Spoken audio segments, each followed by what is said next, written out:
up, everybody? I don't know if you can hear me, if it's too low, too whatever. I'm going to try and move the mic. Maybe it's a little better. I don't know. It's in the way. We'll go with this and see what happens. Maybe I'll turn it up a little bit. Turn it up. You can let me know how it sounds, if it's good, bad, ugly, whatever it is. But, yeah, so, how's everybody doing? And, let's see. Okay, so we got people watching. Okay. The stream wasn't scheduled. It's low. Okay, so we got to turn it up a little bit. How about now? Is this better? Better cheddar? I don't know what it sounds like on my end. Hey, what's up, George Rucker? What's going on? Anyway, so this week we got quite a bit of things to talk about this week. There's a lot of cool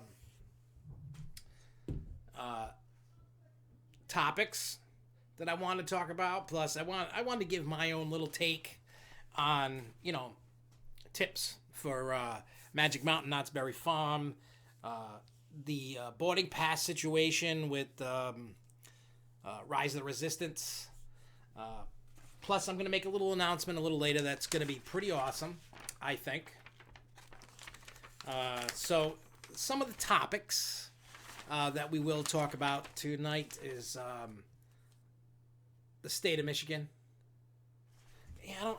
I got a new mixing board, and if you notice, this is a new room. This isn't the same room anymore. This is a totally different room. Let me see. I'm still trying to figure this out. The what do you call it? The mixing board out. It's bigger. It's newer. It's not the other one that I bought not that long ago, but this one's newer and better, and I still got to play with it and get used to it because, well, we did this room quick. Well, I shouldn't say we. Well, yeah, we. Jessica painted it. I decorated it. And I got this crappy camera because if you guys could only see the other room, the original room, well, you guys seen it, but I got microphones everywhere. I got cameras everywhere, and it's the setup in the Haunapalooza room is really awesome. Looks like a Haunted Mansion room, but this I was able to put a lot of stuff up. I mean, I'm trying not to move this camera too much because, well, but you can see that. I'll just take it off, and then you can. And there's the videos to make, roles to play, King to Ka, sign. Then, that was from the first SFNEOnline day at Six Flags New England. I scoffed. I asked if I could have it, so you can. And then you can see the giant screen is back again. So, but she painted, I decorated. The Haunapalooza room was all Jessica. That had nothing to do with me. I'm using double-sided tape to stick this camera underneath the TV. It's a TV. It's not a computer screen, but okay. Let's see how this works. All right, good.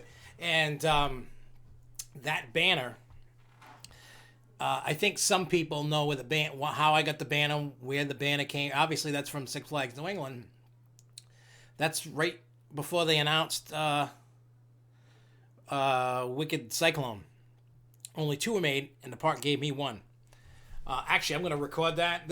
For those that don't know, this is the 50th anniversary of Wicked Cyclone. So that story time that I talked about I was going to do, I'm going to record that soon. And we're going to talk about that. I think 5 years is enough time. I'm feeling fine. A lot better than last week. I told Charles what was going on from last week. Kind of funny. And I'm actually thinking about, speaking, Lindsay, about the Haunapalooza episodes, I'm actually thinking about deleting the one that was there because if you watched it, you know why, for some reason, why I don't want it there. So we're going to, I think, delete that, start fresh. start from the beginning. You know, I've learned a lot about YouTube and editing. Well, I'm not saying I'm a Steven Spielberg or anything. I'm not even in that realm of anything, but I'm getting slowly better and better. I'm not where I'd like to be, but I'm getting there. And so I think this weekend we're actually gonna do a live test just to kind of get everything rolling. I'm gonna try, even if it's just Jessica and I, just to kind of just test some stuff out, see how it works, and because we're training Jeremy on how to do it, because there's 3 cameras, and so there's 3 cameras. Right now there's 1, 2, 3 mics set up. I got to set up. Wait, is it 3? 1, 2, 3. 1, 2, 3. All right, so I got to set up 2 more microphones. I bought these cool wall mounts that screw in, because the mounts, most of the mounts that you buy for these microphones are either like on a stand or they clamp, and where those 2 other what do you call it? The 2 spots, like one spot's by the wallpaper, and I do not want to screw into the wallpaper. And the other one I can screw into. I'm not worried about that, but I just wanted to make sure that we're doing this right. We're not rushing it, because the way that the Hornapalooza podcast works is there's always going to be a guest. It's not just going to be the 4 of us. There's always going to be a guest from the haunt industry. So as we build our arsenal, I say, of relationships with the haunt industry, so we're gonna have actors, we're gonna have makeup artists, we're gonna have whoever owners, whoever wants to be on it, talk about it. You hear about crazy stories, how they got into it, what they like, what they don't like, whatever they want to talk about, and stuff like that. So we're gonna do that, and that's what it's gonna be about. And I know some people are like, oh, you're talking about this haunt crap still. I just want to let people know that with Hornapalooza is still an SFNEOnline product, because what SFNEOnline is slowly becoming is more like a network, so to speak. SFNEOnline has the Grove Show, SFNEOnline, and we're gonna have the Hornapalooza podcast. And I mean, it really all should be under one YouTube page, but we did 2. So, like I said, it is what it is, and so SFNEOnline, Grove Show's on one, Hornapalooza's on another, because a lot of people don't want to see haunted stuff all the time, and I understand that. You either like it or you don't, and I'm not going to force it down everybody's throat. You either want to or you don't. Are you going to Six Flags Discovery Kingdom summertime till June 20th? Last year we missed. It's not Christmas. I don't know when I'm heading out that way again. I mean, I was just down in Southern California for Magic Mountain, Knott's Berry Farms, so on and so forth. I know we do work for J.C. Penney's up in that way, so if we get a call to go out there, then I'll go handle it. I'll go up that way. Is it going to be recording another agency tale soon on some park visits from the 2000s, SeaWorld Orlando, Legoland Florida, as well as the Lost Vlog. Separate videos that I would say fit in that category. Touched on my first visit to Great Adventure in Tale 6 already. Tale 8 will be Sesame Place, Dutch Wonderland, and the first visit to Hershey Park in 2009. That's pretty cool. I mean, as I go through a lot of stuff, I may find footage that I've never released myself. I like when people put up old stuff. Like, like stuff from years ago, because a lot of people back in the day, people did carry cameras around and stuff, but not like having the cell phone in the pocket, take it out, record something, take a picture, etc. You know what I mean? And totally different world. And I like when I see, videos pop up on YouTube about old time, like back in the day, because some parks that have closed, I'll use Rocky Point or Lincoln Park, around here. And I mean, stuff's slowly popping up, but I mean, I didn't take any cameras with me back then. That was the 80s, 90s. So that's kind of like lost, but there are people who took footage, and that is awesome. So you can, you can still see some cool stuff, and be able to. Well, I don't have any real film. I'm just saying people have recorded, on VHS camcorders, the VHS ones or whatever they used. I mean, if you see stuff from like the 50s, 60s, some of the 70s stuff, they used film cameras when they were at parks and stuff. As you got into the 80s and camcorders started coming around, people were bringing them on rides, doing things. And, yeah, I wish I had stuff on real film. I mean, I got like what they call high 8 mini, digital videotapes. That's about as much film as I have some old stuff on. Like if you dig through probably like the Six Flags New England playlist on this channel, you'll see something from whenever Thomastown was open.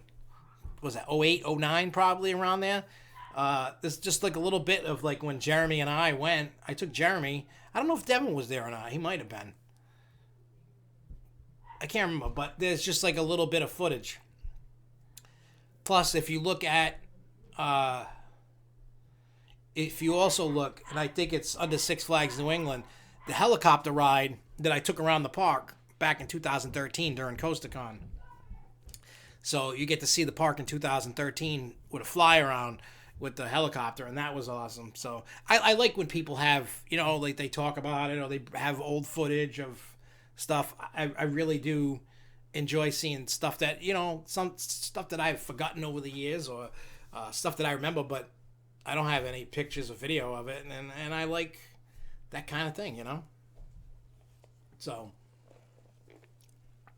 is what it is. But yeah, I enjoy when I see that stuff pop up on Facebook and stuff, just because it's nice to go back in time, So, and I mean, it'd be great when we're all old, 80s, 90s, 100, whatever, and then we can look back at this time in our life now, like we can look back 20 years from now, 30 years, and go, remember Superman and Wicked Cyclone, and God, I missed those rides. They're not around no more. So, yeah. Daylight Savings Time begins on March 8th. I wish they would just spring forward and just keep it. That's what I wish. I do. I diggity do. All right, so let's break into some news, then we'll get into some other stuff, and then towards the end, I'll break out the cool announcement that I'm going to be using this announcement. It's not going to happen right away, but it's happening this year, and when it happens, so I'm going to use that opportunity to talk with everybody to get ideas on how we want it. So we'll talk about that a little later. So first, I want to talk about the state of Michigan is not, introducing a new bill that would lower the age to operate an amusement park ride from 18 to 16. I don't know if the bill passed or not. I just kind of went with I just looked at the title and went, oh God. I didn't even want to read it, but I saw the title and it says, Michigan introduced new bill to do that. And I'm like, oh God. But what I will say is that is a horrible idea. Now, the park probably did that because they can't find enough people. When you have to be 18 to operate a ride, and you're getting a bunch of 16-year-olds, and you can't really get old enough people that want to work in the park, you're trying to scrimp and save and try to get what you can. It's just a bad idea. I don't think a 16-year-old should be even driving a car. I don't think a 16-year-old should be...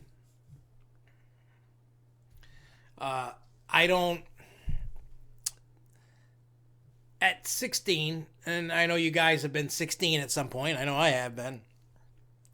Think about this. You're 16, you're wild, you're still in high school. All you want to do is, hook up with somebody. And, like I've always said, young workers don't care. When you're a teen, you're there for the paycheck to have fun. You don't really care about your job. So with that being said, I don't want a 16-year-old being in charge of a ride. They're going to be too busy worrying about their phone or the girl that's working with them or a girl they saw go on the ride and they're trying to flirt, or a guy or whatever. And next thing you know, accidents do happen. And I don't think it's a good idea. I honestly think that, I mean, even 18 is kind of finicky, but at 18, you're kind of like, whoa. I mean, operating a ride, that's a big responsibility. That's not like something you just, that's not something that you just go, okay, let a 16-year-old. That's a big responsibility, because every time you operate a ride, you're the one that is responsible for every life on that, your team of people, the park, the employees. You're responsible for that. So again, I don't know if I'd want to be at a place that allowed 16-year-olds to operate a ride. Now maybe they're stuck. Isn't that near Michigan's Adventure? That's what I suspected was the reason why. I've never been there, so I don't know. A lot of people say it's not worth visiting. They're like, oh, it's out in the middle of nowhere. They don't really have any good rides, and I mean, I'm gonna go at some point. I try not to listen to people, because everybody's a critic and not everybody's right. I mean, how many times do people come on here? I like that guy that's always busting my chops about Fury and going against Leviathan. I don't really care for Fury. I like Leviathan. I don't know. It's like a lot of people like, I love Millennium Force. I don't like Millennium Force. I take Superman to ride at New England over Millennium Force. But that's me. It's my opinion. It's my critique of it. So I've learned, don't listen to anybody. Make your own judgment. That's like when I make videos about parks, or if I'm reviewing something. It's my opinion. It's not the gospel. It's not the Bible of amusement parks. It's just my opinion, what I think, and maybe by you seeing what I do, where I was and showing you the rides, maybe that's something that sways you to go. Or you can be like, dude, why do you like that park? It sucks, but that's your opinion. It's kind of like when I went, and I'll get into that a little later about because I'm going to be recording videos about reviews on Knott's Berry Farm and Magic Mountain and Disneyland, because those was the first times I've ever been there. And I had a lot of fun when I was out there. I mean, it might not have sounded last week that I was having a lot of fun under the circumstance, but I was having fun talking, but it probably didn't translate well last week. But still, and that and that's why it's like, that's why I take pride in this show. I take pride in any video I make. It may look like crap, but I take pride in it and I enjoy it. I don't take this very seriously, a little serious, not much. I just want to have fun, and I like chatting with you guys. That's the best. So anyway, the next thing, I'm sure you guys have been hearing about it. If not, SeaWorld Orlando for 2021. Plans are leaking. People are going. This is another kind of rant thing. People already know about what parks are getting for 2020. Everybody knows they're already moving on to the next year or the year after. Nobody's letting the way that information translate because of the internet and just how it flows. Now people are like, okay, I'm over that. I'm going to watch construction stuff on that, but I want to know what's coming for 2021.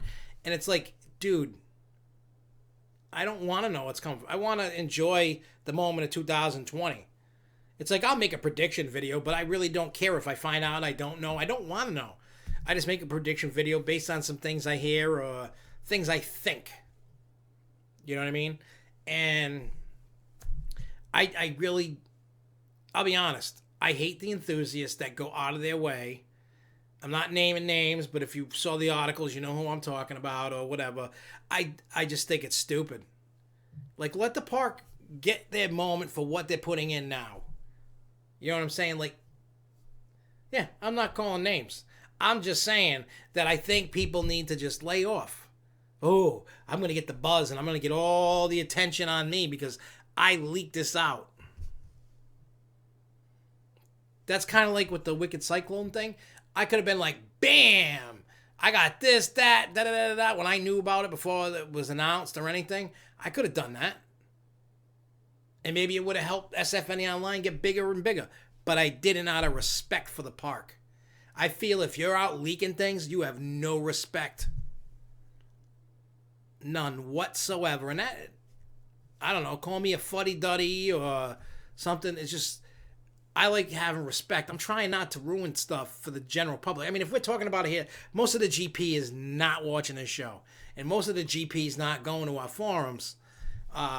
It's just enthusiasts or fans of whatever are looking at it. And so with this news, they're already reporting on it, so I'm going to report on it now. It's already out. Everybody and their mother knows about it, but I'll just see what you guys think about what's coming. I know it's kind of like being a hypocrite. I'm talking about what I don't want to talk about, but it's been seen way too many times, so not talking about it, I guess, is bad now, right? But when it comes to local stuff, I'm not going to spill the beans. If somebody else wants to spill the beans and be on top of it, by all means, go ahead. I'm happy at where I'm at in life. So.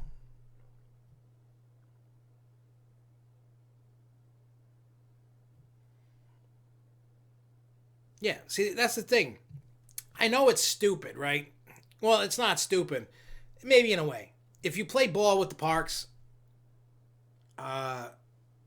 they play ball with you. It's like when the relationship that I have with Six Flags New England. Why do I have that relationship? Because I'm truthful, I'm honest, and I have respect for Jen and Pete and everybody else that works there. I'm not going to go run around.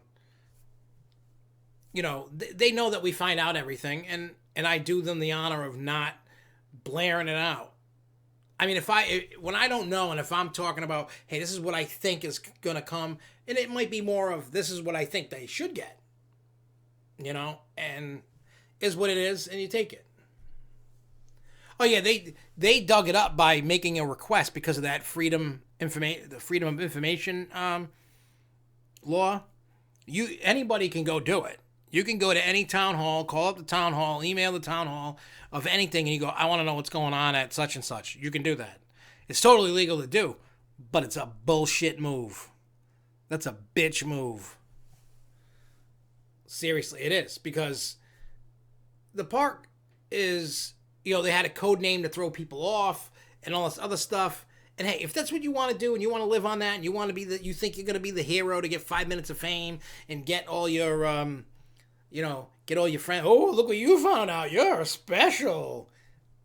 I don't look at it that way. I don't care. I just report on news, or I make a video on a trip, or make a video about what people ask me. That's why it was brought up. Someone saw the Magic Mountain video that was going there for the first time, and they asked me for some tips. So I typed in some, and I said, hey, Grove Show, I'm going to do it, and I'm going to make a video about tips and stuff, like more in depth than I'm probably going to do tonight.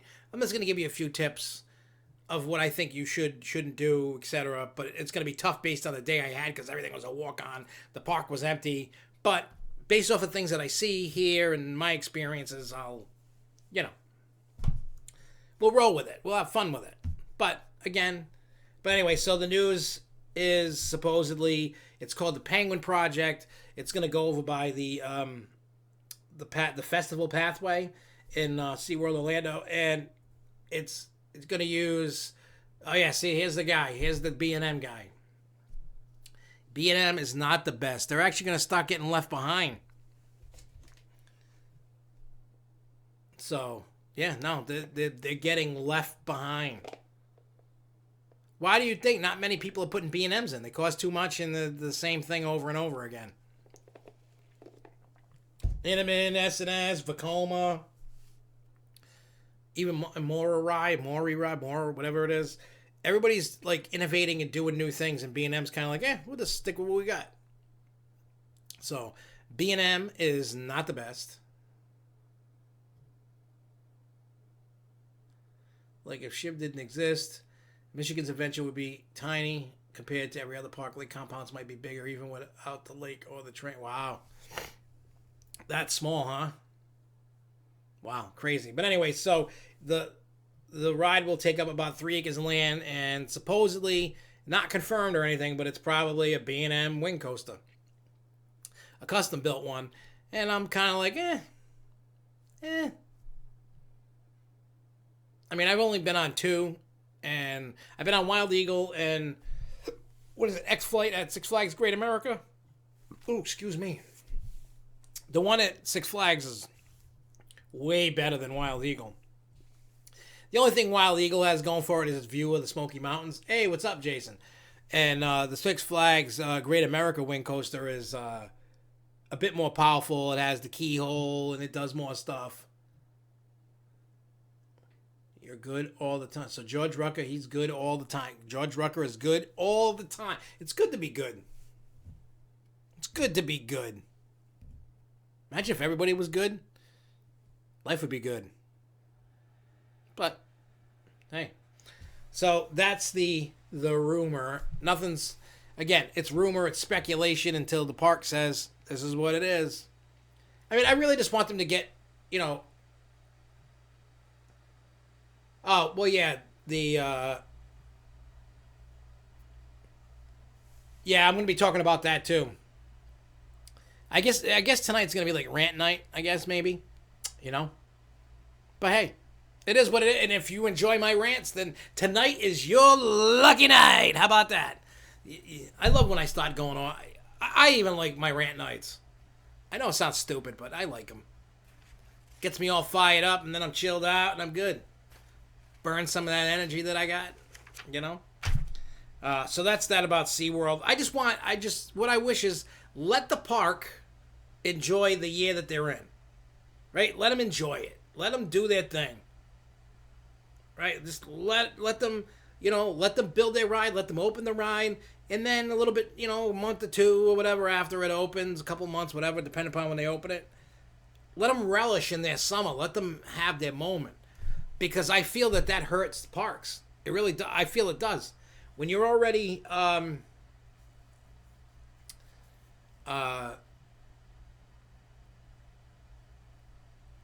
if you just let the park enjoy the fruits of the labor, let them do their promo, their PR work, their marketing, let them do what they gotta do to get that right. They're building, you know, they're paying. I don't know how much. What is it, Icebreaker?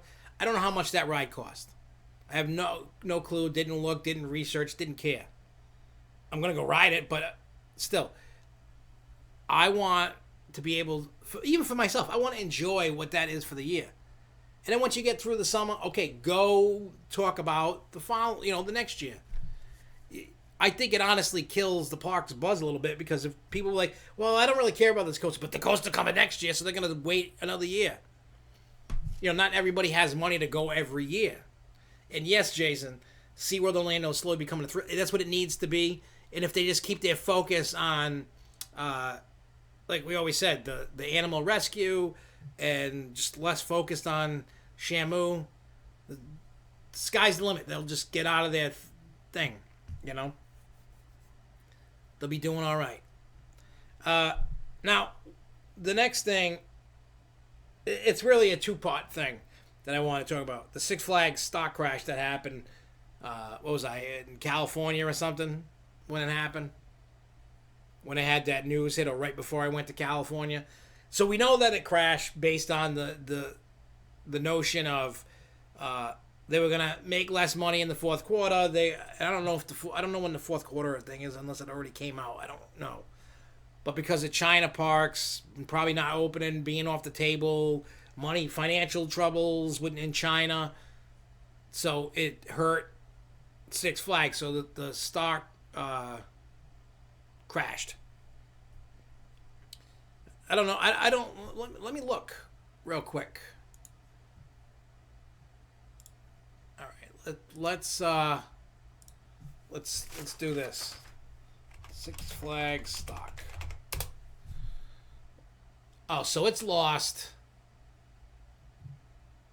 a lot. It keeps going down.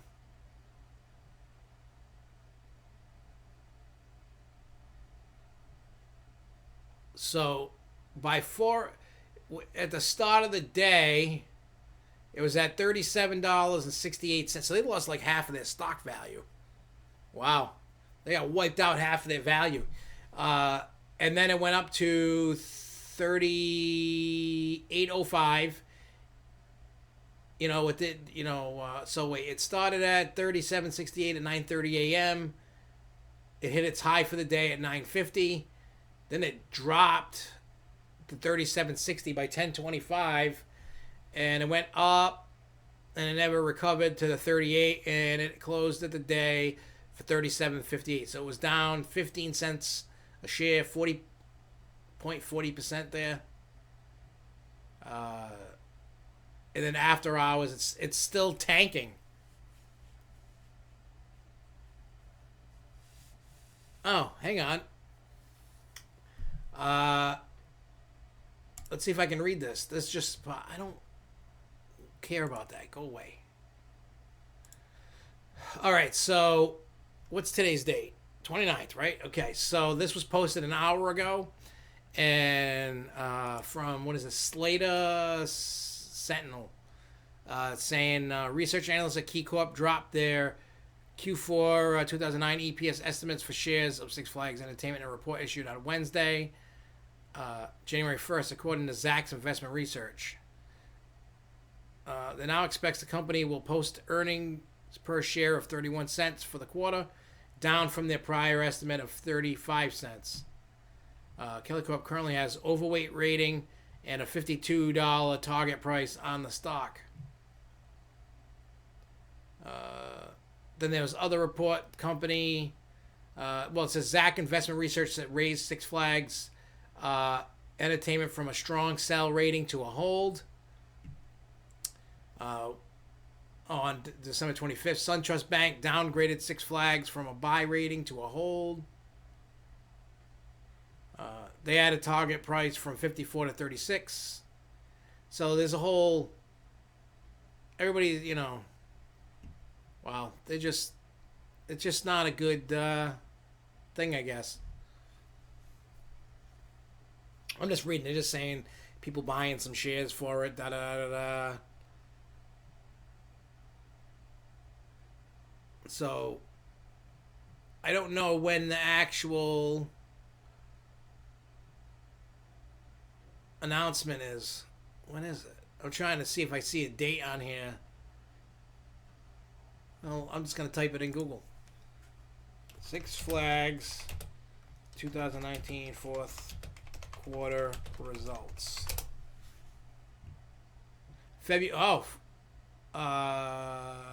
No.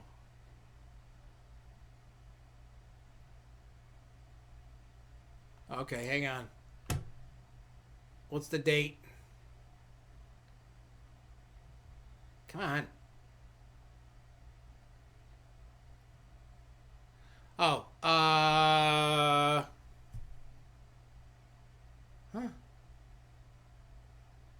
Oh. When is it? February 20th. Okay, there we go. February 20th is when they're doing their announcement thing.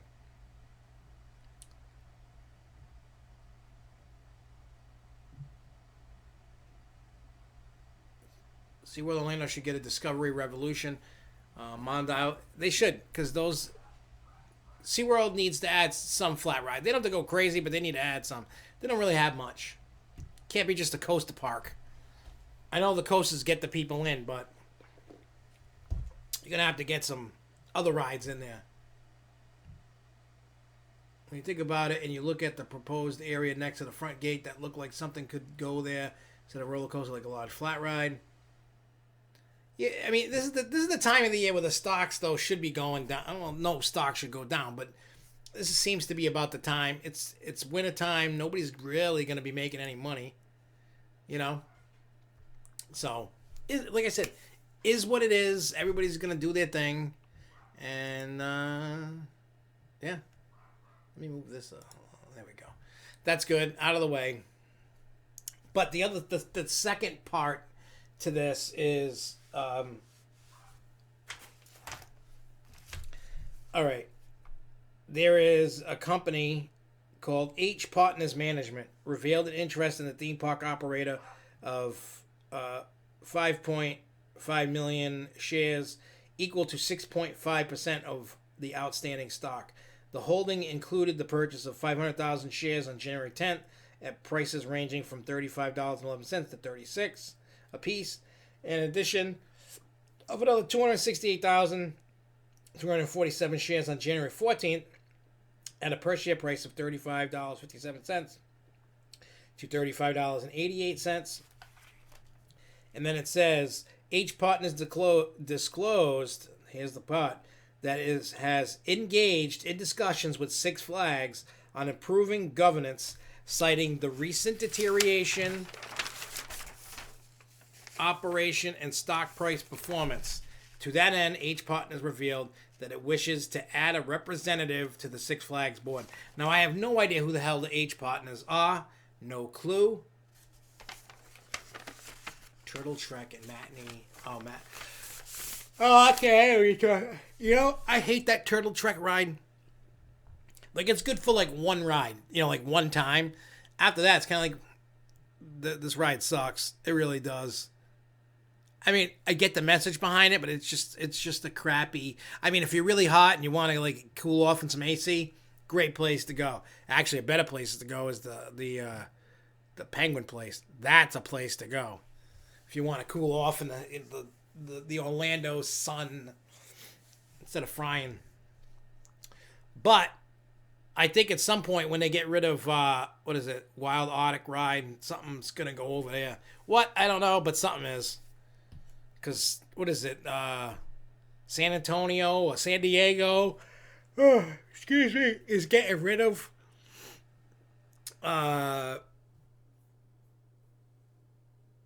theirs, and they're gonna put a new coaster or something in. I think it's San Diego is doing it. I think is getting rid of theirs. I forgot off the top of my head. Yeah, flying theater like a Soarin', that would be cool.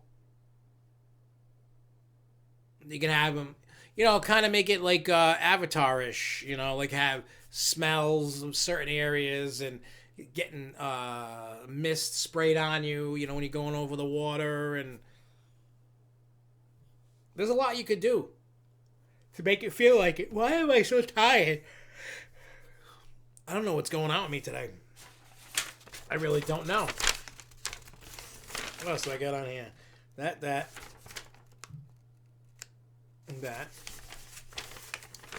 All right, so now we need to talk about the coronavirus. And I'm not talking about a virus from the Corona beer. There's this virus that's coming out of China. And we were talking about this during dinner tonight.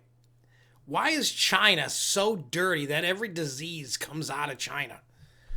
I told Jessica, I said, they should just nuke it and start over. Like, China is that dirty that every virus starts there.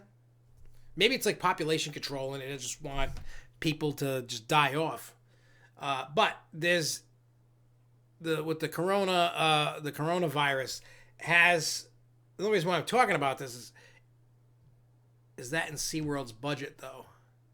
It's got to be. I mean, I don't know how much a flying theater costs. But, I mean, didn't they build the flying theater, or they're building one in what do you call it, the island in Pigeon Forge? I mean, a scaled down version probably, but, I mean, I don't know how much these flying theaters cost. I mean, it's got to be in their budget. It has to be. They said, a couple of years ago, they're going to spend $150 million a year in all their parks. Not each park, but that's their investment. So they only have, they got 2 Busch Gardens. They got 3 SeaWorld parks. They got a water park at each. Plus they have Discovery Cove. Now Discovery Cove is really getting crapped on because they haven't added anything in like forever. I mean, like, let me look at, I mean, not like they can add a ton of stuff, but come on.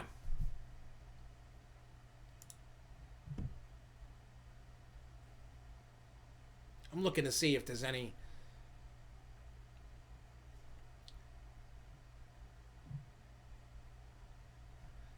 What is this? The Flamingo Parade at Disney Cove. I mean, Discovery Cove. So, I know, like, I've only been there once. That I know. So I'm going to click on this and see what they've been doing, adding whatever. Now, for those that don't know what Discovery Cove is, I mean, I do. It's an awesome place, and it's worth every penny. I would love to go there again. You know, I would totally love to go. So that's what I can try to do. But anyway, so things to do. You can go there without swimming with the dolphins. It's extra to swim with the dolphins. You know, they have a price of just going and doing everything but the dolphins. Then they have that plus the dolphins. I did the plus the, you know, I wanted to swim with dolphins. I never swam with a dolphin. So they have things to do. Why is this thing? Included experiences. So let's see if they've added anything new since I've been there. So you have Dolphin Lagoon. You got unlimited food and beverages, which is awesome.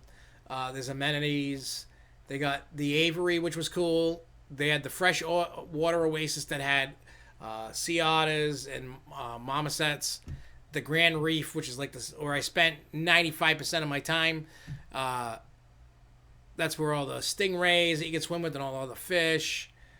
Serenity Bay I've been in. The Windaway River. Oh, yeah, okay. So, yeah, so like I said, they haven't, the last time I was there was, I think, 2012. They've added nothing. They've added nothing there. So, what's the, you know, plan your visit. I want to see how much it costs to go. How do you buy a ticket? Plan your visit. I just want to buy it. I just want to click buy it. Oh, yeah, book your day. I just want to see what this thing costs. It's really cool. I don't know how much video I got. I don't even know if I even put it. I think I did. So they have different. Actually, this is cool. For those that, if you've never been, they have signature dolphin swim packages. Swim with dolphins during your all-exclusive. Or you can have the day resort admission, all-inclusive day in paradise without. But when you do that, you can either get just Discovery Cove. There's a package that has Discovery Cove, SeaWorld, and Aquatica. Then there's another one that you can get tickets for Discovery Cove, SeaWorld, Aquatica, and Busch Gardens Tampa added into it. So let me just click that, and just for that, I'm going to pick a random date and just see what it costs. Wow. So if I wanted to go on Friday, January 31st, it would cost me $260. And that's just with the dolphin swim and just go into Discovery Cove. How much, if I get rid of that, I'll do the 3. Select the date. Because I think they had, it's only $20 more to add that. So, more detail. What about the tickets? All right, so here's the thing about Aquatica and SeaWorld. It says, all prices and price ranges are subject to change until purchased. 14 consecutive days of unlimited admissions activated at first park visit. So you get 14 consecutive days with the tickets, which is crazy. So it's $280. People, how much is the one with everything? Select the date. I know they have cheaper days, and then you don't have to get, it's $305 if you get Discovery Cove with the Dolphin Swim, SeaWorld, Aquatica, and Busch Gardens. It's really a beautiful place, and I know when I went, I didn't want to leave. Hey, Costa Brothers, what's up?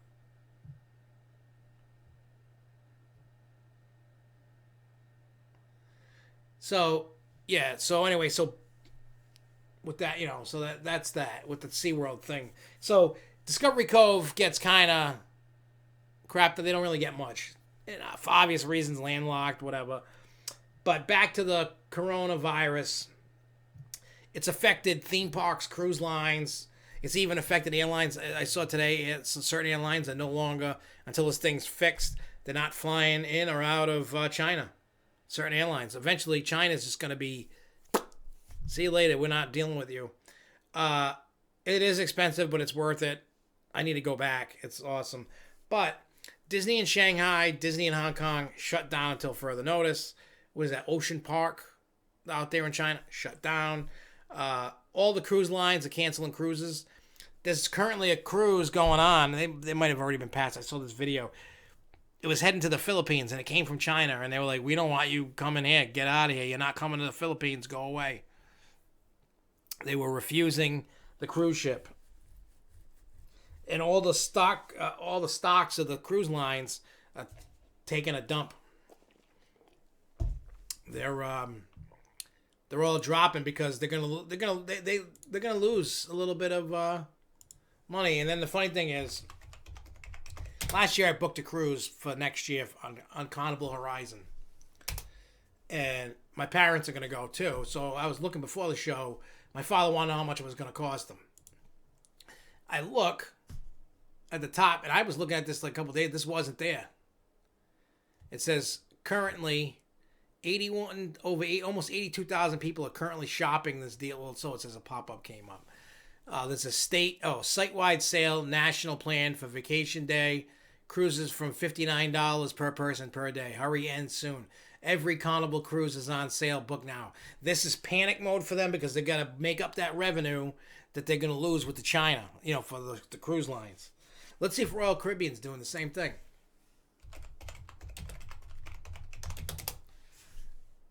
Let's see.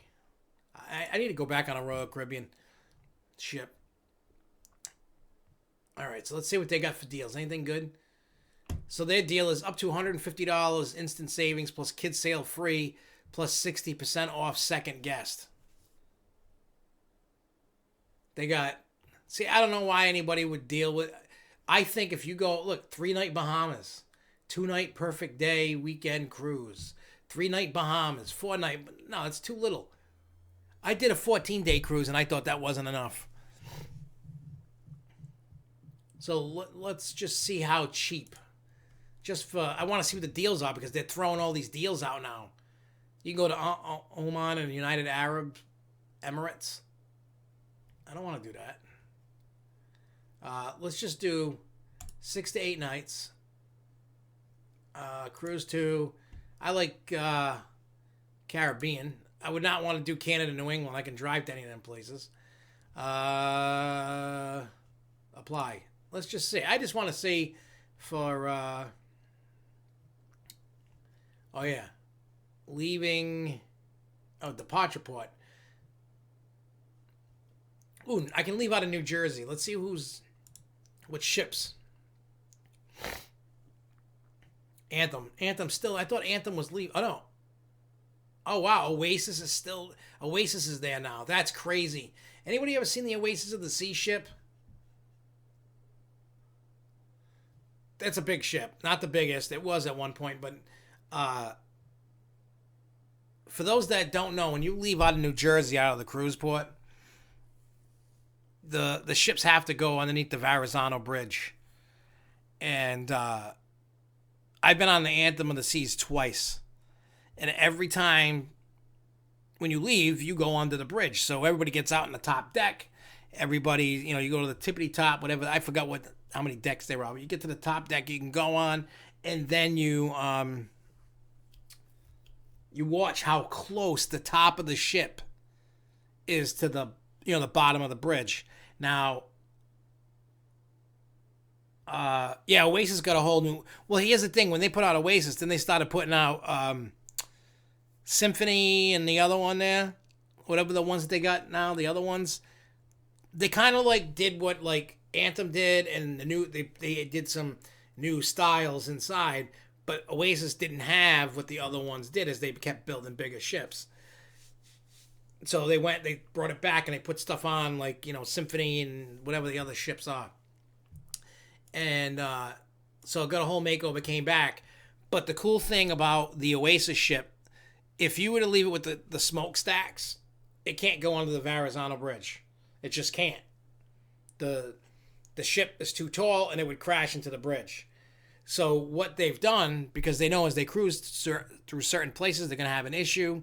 The smokestacks can retract and go down so that the cruise ship can go underneath the bridge. So that's good to know, because the Oasis is doing... I wouldn't do that cruise.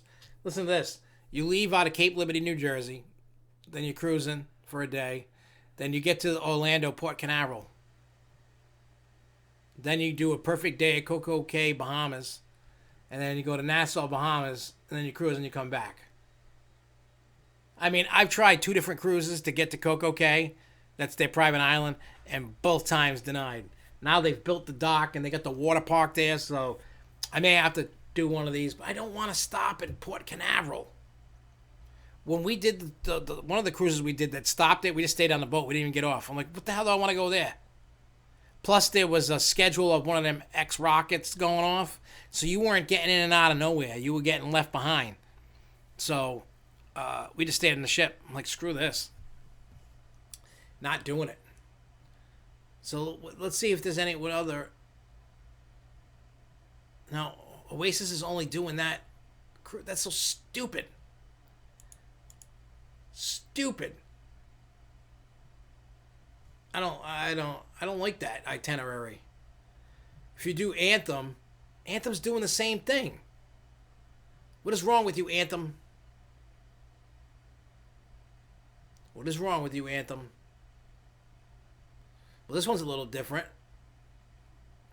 You can take Oasis and it goes New Jersey, cruising, Orlando, Miami, perfect day, Coco Cay, Bahamas, Nassau, Bahamas, and then back to New Jersey. I don't know. That's bad. I don't like that itinerary. So, yeah. The Oasis class is still the largest for Royal Caribbean, but they have Oasis. They have the Oasis of the Sea, which is an actual ship. That one was the biggest. Then they have. Hang on, let me get out of this. Hang on, ships. What's this? Wonders of the Sea? I never heard of that.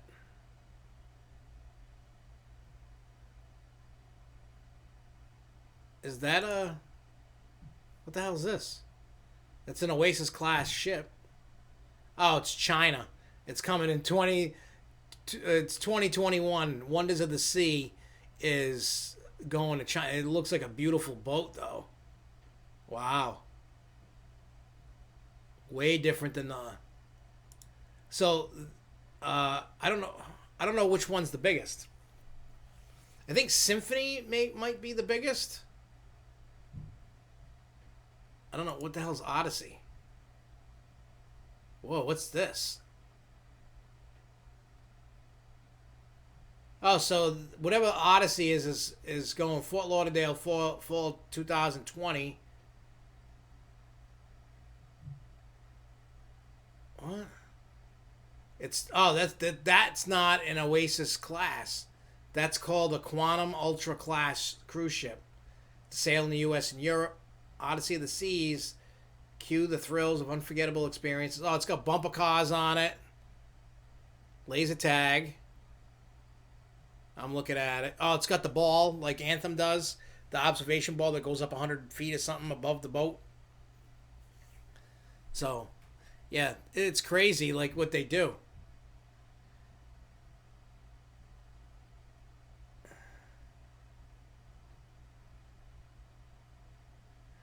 Actually, if you do have time, you do have if you do and you dock and all. If you dock in Orlando, Disney Universal, SeaWorld are actually excursions. You can go. You could do that. You can go. I mean, you don't get like an entire like day and night. You get, I don't know, 8 hours or something. They stay there a while at the port.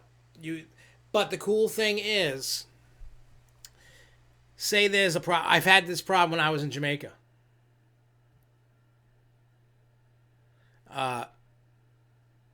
There was a traffic gridlock when I was in Jamaica.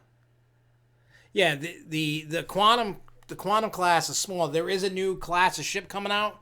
I forgot when it's coming, but it's called the Icon class. There's zero information. Nobody knows what it looks like, but they all know it's going to run on natural gas or something instead of whatever fuel they're burning now. Probably diesel. It's going to be clean, you know what I mean? So it's not polluted and all that. The Bolt coaster is going to look crazy, but that got delayed because of... See, I don't like the itinerary on the Mardi Gras ship. I've done all those islands, and I want something new. That's why the cruise that I'm going on next year is doing Aruba, Dominican Republic, Caraco, or whatever it is over down there. So I'm doing a Southern Caribbean trip. I've never done that. I've done Western Caribbean so many times, I don't care if I never do it again. I'm sick of going to Haiti. I'm sick of going to Cozumel. You know, I do like Cozumel, Mexico a little bit, but I'm just kind of sick of it. I've done the Eastern Caribbean twice because I love St. Martin. I did a 14-day cruise on the Southern Caribbean, but I loved it because it had bumper cars, and I was live streaming the bumper cars because I had the internet package, because you could film while you're on the bumper cars, and they're pretty good bumper cars. They're electric, and they don't run all day. They run for like an hour and a half, 2 hours, maybe 3 hours a day. But cruises are... I thought, Jason, if you're ever going to go on a cruise, go on a bigger boat. Don't go on the little boats. Like something like the Oasis class, the big ones, have stabilizers that come out, and it takes a lot to rock the boat. It really does. It takes quite a bit. You can feel it, but it's kind of like a little bit. It kind of makes you like, oh, I'm a little drunk. You know, like, oh, because it's funny. Like some of the coaster is not installed. They just moved it out of the water to move it to another spot so they can finish the interior details, and they're gonna put the coaster on it. I bet you that coaster was what was holding up everything and delaying everything, because once they started announcing, showing, oh, here's the coaster, they were running it, testing it, probably at wherever they're doing their testing facilities with the coaster. Because we posted that video on Facebook about Bolt doing its thing, and they it's going to be different. And if you look at it, a lot of when I talk to people who went on what do you call it? When you talk to people who went on cruises like years and years ago, they didn't have all this crap on those ships. They might have had a pool. They probably had some shows and some dancing. They had restaurants. Nothing much, you know what I mean? But now you got all these kids and all these people, and they're trying everything they can to get the kids off the phones. Like getting off their electronics. So they're adding the laser tags, the rock walls. They got dive shows. They got a pool with a huge, like on Oasis, they climb this huge ladder, and they're way up, diving in while the boat's moving. It's crazy.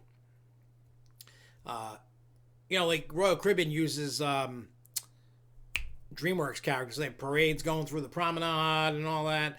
They got bumper cars. Oasis doesn't have bumper cars. They have a carousel. I've ridden that a bunch of times, which is awesome. Yeah, today's the Grove Cruise Show. They're basically becoming amusement parks on a cruise ship, which is great. Here's the thing. I don't go to the Broadway show, those shows anymore. I fall asleep. I've fallen asleep during Cats. I've fallen asleep. The Broadway show We Will Rock You about Queen. Fell asleep during that. They're like, their own maid show, fell asleep. When I watched that Cuban, if you look, I think I have, Jesus. I think in my playlists on this channel, don't quote me exactly yet. I'm going to look real quick. Oh, plus like when you go to like, if you want to get if you want to get a coaster credit, a mountain coaster credit, you can only get it sailing with Royal Caribbean when you go to Haiti. That's the only way that you can get it. You can't get it. You can't just show up and go. You have to go on the cruise ship, and then you have to, dock and get off. It's the only way to get that coaster credit, which I thought was genius. I really did. All right, so let me see if I have one. All right, so I have cruises. Oh, whoa. I hit the playlist and a video started playing. What I was saying about if you go to the parks on an excursion, or any excursion you do, as long as you book it through Royal Caribbean or whatever cruise line you're at, the ship will not leave. Sometimes there's traffic, accidents, whatever. So what they do is they have to let them know that, oh, we're late. And that happened to me in Jamaica. Me, Jess, Jody, and Dave. We had to walk about 1.5 miles. The road going to the port in Jamaica was blocked. They don't know how to drive. Well, one of the roads had washed out from the rain and all that. So they had one road. And it's really only meant really one way and whatever. And this car's like just stopped. You were going nowhere. And they didn't want to let us out of the bus because they're like, you guys are tourists. You're not from here. They'll probably kill you. Like the tour guide on this thing is telling us you could get robbed, killed, whatever. Like, we don't want to let you out. They had to get special permission. And they were like, oh, when you go out, everybody hold hands, walk. And the people, the Jamaicans that were there, the locals, they were cool. They're like, hey, dude, what's up? And then people, I'm filming things, other people filming things. They're like, what's up? Like, they weren't trying to kill us. They were having fun. But I think...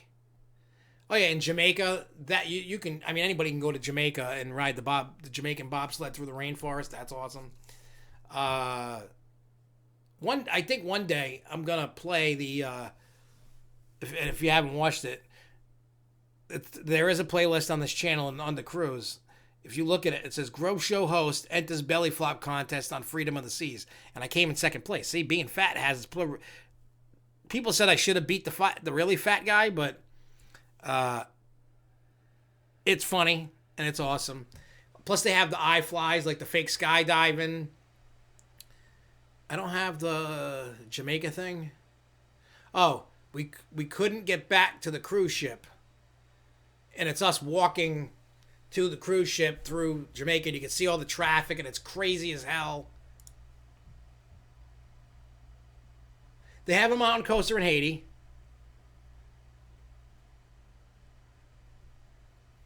Oh yeah, there's also I don't know if it still is. There is a zip line on the cruise ship that you could do. I did it. Jess did it when we went. We did the zip line on it. There is the mountain coasters in Haiti, but in Jamaica they have a bobsled. Well, they call it the Jamaican bobsled. The weird thing about this place, I think it's called like Mystic Mountain or something like that. And you got to take a chairlift up on the mountain, to get up at the top where the mountain coaster is. And you're going above the treetops in the rainforest. It's really cool. I think I got video of that. I don't think it's on here, but I think I should check that out and it post some stuff. But the scenery on that mountain coaster is beautiful in Jamaica. If you're in Jamaica, you can just drive in and ride. You don't have to be on a cruise ship. It's like right off one of the roads. You're going through a rainforest, plus there's people zip lining above you, and it looks like a bobsled. And before you get on it, they have a Jamaican bobsled, from when they did the Olympics, from that movie Cool Runnings. They have the bobsled like museum up there. So they have a whole bunch of artifacts from the real life thing that's up there, which was really cool to see. So you got to, just to get to the mountain coaster, you have to take a chair lift, like a ski lift up there, and then you go on. The only thing about the excursion that sucks is you only get one ride included. You do have time to get another ride in, like you got to buy another ticket, but it's cool. Like if I was just like chilling in Jamaica, I would go there and try to ride for a couple hours and just buy a bunch. But the difference with this mountain coaster is they put 2 cars together. So like when I rode it with Ding Dong, and he was in the front car, I was in the second car, and we rode. It was awesome. I loved it. We only did one ride because there was like we had to go do Dunn River Falls. If you ever go to Jamaica, either on a cruise or you're around there, and if you've never done Dunn River Falls, go do that.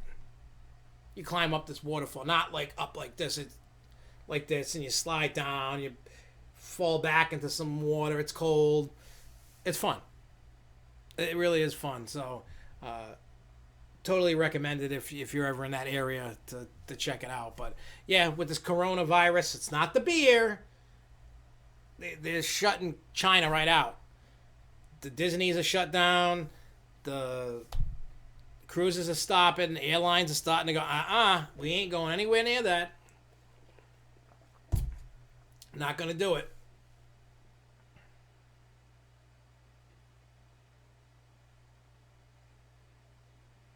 Oh, yeah, and the song, the music video about the cruise I made.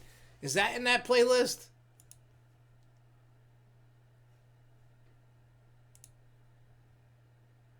Let me see. Oh, yeah, Oasis of the Seas music video. I took, like, footage and stuff, and I actually made a song to it. It's kind of funny. I wonder if I can find that. I don't know where that is.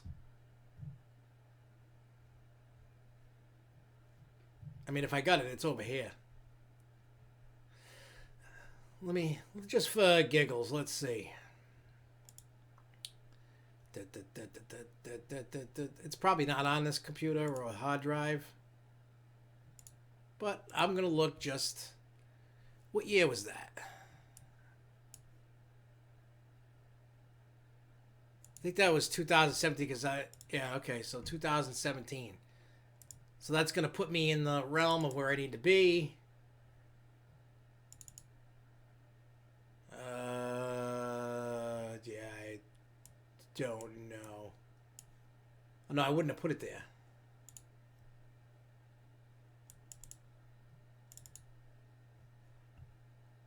Yeah, I don't know. Oh, wait. What about this? Wait, maybe. What's this? No, it's probably not.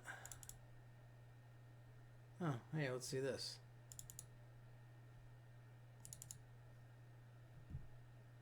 Oh, I did. I found it. Nice. Nice. I did. I can't believe it. All right. Give me a second. I'll put it there. Jason, you'll get a kick out of it. I haven't heard this in a while, so it might suck. I don't know. What's this? Videos. I know. I haven't even, like, I'm just, like, messing around. Not really.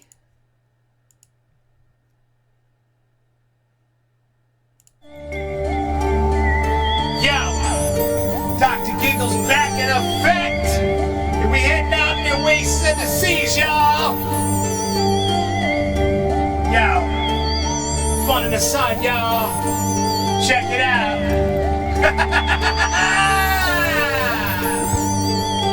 Rolling through Haiti, riding a mountain coaster, chilling in Jamaica with music hot as a toaster. Tequila shots galore, we party in Mexico. 80 degrees here while you're buried in snow. Rolling through Haiti, riding a mountain coaster, chilling in Jamaica with music hot as a toaster. Tequila shots galore, we party in Mexico. 80 degrees here while you're buried in snow. Poured in Oasis in the middle of December. Hoping everything that happens I'll remember. Watching rubber duckies dance on ice. Is my brain fried or is it cooked like rice? Frozen in time, became a lost art. Dancing and spinning, moving around like a dog. Walking through the promenade, it feels like Christmas. And landing on a cruise ship, I needed a witness. I thought eating a lot would be smart. I guess it was wrong, now I have to fight. Now there's the parade, now it's time to move. We're headed to the carousel so I can find a sit. Relaxing in paradise as we rhyme in Haiti. No pirates in sight, oh my matey. Swimming around the crystal clear blue water. I heard it was snowing at home, sorry for the torture. Rolling through Haiti, riding a mountain coaster. Chilling in Jamaica with music hot as a toaster. Tequila shots galore, we party in Mexico. 80 degrees here while you're buried in snow. Rolling through Haiti, riding a mountain coaster. Chilling in Jamaica with music hot as a toaster. Tequila shots galore, we party in Mexico. 80 degrees here while you're buried in snow. Relaxing in the spa after a tough day. A bad ritual for us, now it's time to play. Heading off to Jamaica, taking a drive. Better lock those doors so we can stay alive. Beautiful in nature, red done river falls. Climbing up the waterfalls, just freezing my balls. Splashing in the water, doing the back flop. The four of us together, hoping it never stops. She's singing about murder at the Ocean Beach Club. Can't wait to get back there, relax in the hot tub. We're splashing on shore, our feet start to sing. The thought of walking back is not really starting to sing. Traffic green light. nowhere to go. Walking back about a mile, starting to feel like a hoe. Nobody feels pity for our frustrations. The local no problems, but only situations. Rolling through Haiti, riding a mountain coaster, chilling in Jamaica with music hot as a toaster. Tequila shot the doors, we party in Mexico. 80 degrees here while you're buried in snow. Rolling through Haiti, riding a mountain coaster, chilling in Jamaica with music hot as a toaster. Tequila shot the doors, we party in Mexico. 80 degrees here while you're buried in snow. We in the home stretch, heading back to port. The fun isn't over, but time is running short. Compass in hand, entertainment has been checked. Tonight at 10:30, we watching the Edge Effect. It's all a cappella, they all blew my mind. Had to buy the CDs, had to get them all signed. The windjammer is cold in time to get some food. Now that my belly's full, I'm in a better mood. Got my helmet out so I could escape. How we will do out, I guess I better lose some weight. Christmas carolers gathered to spread Christmas cheer. Look at all those hot items not showing any fear. The is almost over, so I go ride a carousel. When I get home, I'm gonna feel like hell. At the end of the day, you're feeling good vibrations while you're freezing in the snow. I'm relaxing with celebrations. Rolling through Haiti, riding a mountain coaster, chilling in Jamaica with music on as a toaster. Tequila shot the doors, we party in Mexico. 80 degrees here while you're buried in snow. Rolling through Haiti, riding a mountain coaster, chilling in Jamaica with music on as a toaster. Tequila shot the doors, we party in Mexico. 80 degrees here while you're buried in snow.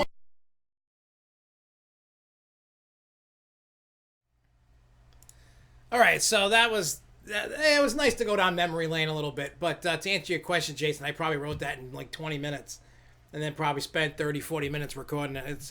I've learned, I've gotten a system down when I record music, like boom. I mean, I'm not in a professional studio. I use the computer that I do the show on is what I record on. I got a mixing board, a microphone. That beat, I made that beat. And then I have a folder on my computer with all these different beats I've made over the years that I don't use, I haven't used. And so I just use it and there you go. But yeah, so it didn't take that long, but it was cool. That if you look at that chick that was singing on the beach, I don't know if you ever heard the reggae song. It's like murder, whatever. She was singing that. It was crazy. It was awesome. Then you got to kind of see the mountain coaster in Haiti and all that. So you kind of see what you get on a cruise. You eat like a pig.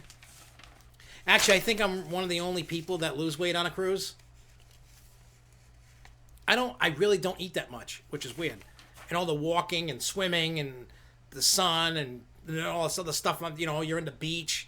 I mean, one cruise, we went to Barbados. And that place is I love Barbados, one of my favorite islands. And we took a cab. It was like a 15-20 minute cab ride to the beach. But we drove through this like nice little local town with people selling local stuff. So instead of taking a cab ride back, trying to hail a cab, we walked back. It took about an hour to get back. Because we stopped, looked around, did some shopping, and kept going. I don't think it was Murder, She Wrote. I forgot what what is it? It's going to bother me. I got video of it somewhere here. It's obviously... Let's go here. Come on, you fool. Cruise. Does it say videos? No. Yes. Maybe. No. No, we went to... Oh, there it is. Because we didn't take Ding Dong and we didn't take the kids. It was just a couple. We made it. We were like couples cruise. That's it. Nobody else. Oh, I don't know. This folder's empty. Where the hell? I don't know what file it is. Damn, I'd have to look. But regardless, oh, I wonder. Oh wait, maybe I got.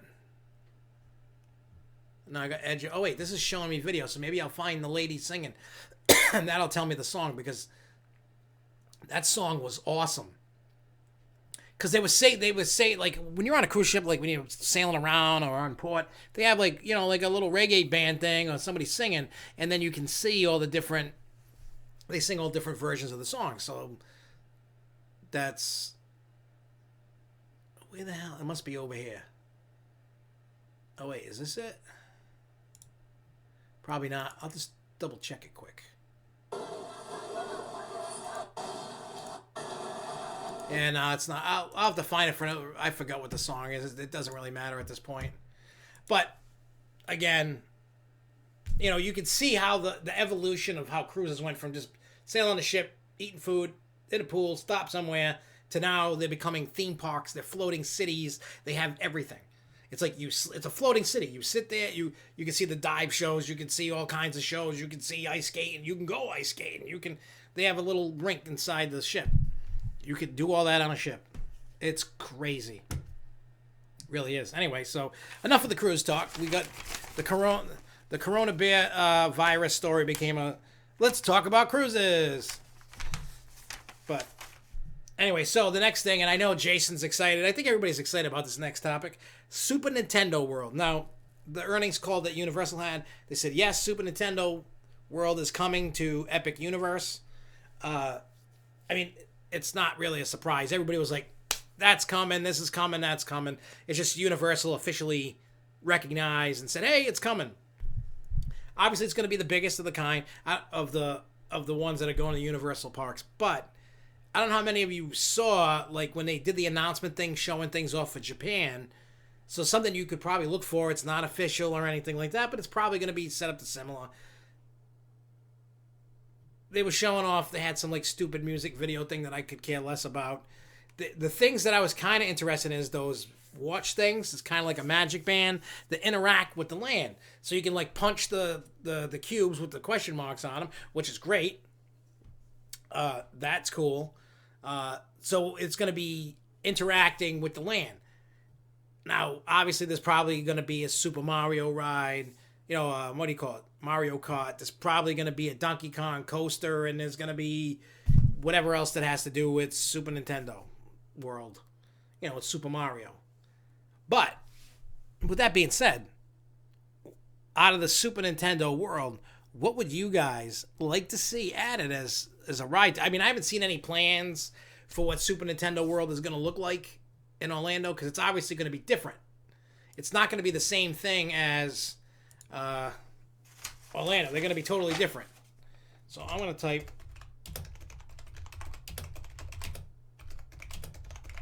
Well, let's look. We're just going to put Japan, because they're not. There's no plans. There were plans about How to Train Your Dragon that leaked out the other day. I saw that for Epic Universe. Mario Kart ride details of Super Nintendo World. Japan details. I just want something to read. I don't want something to watch. I'm just trying to find an article just to kind of.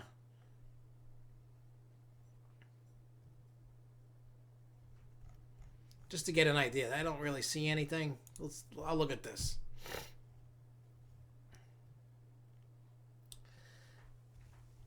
I don't know what I see. I'm looking. So yeah, they talk about the wearable wristbands called power-up bands that will sync with smartphone app and track digital activities while you walk around.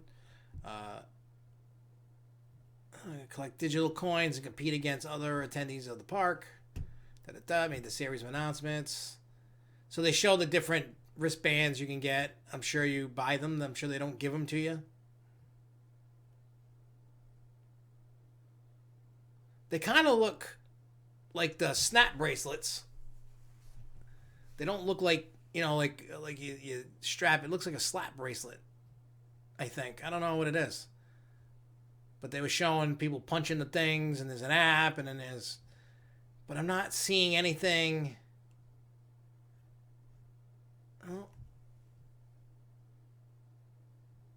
Oh, whatever, I guess.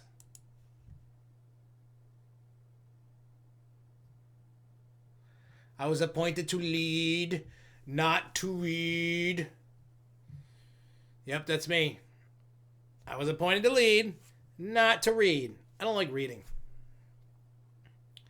Yeah, Tapu was probably the test for the power-up bands. And the Tapus there, they work pretty good.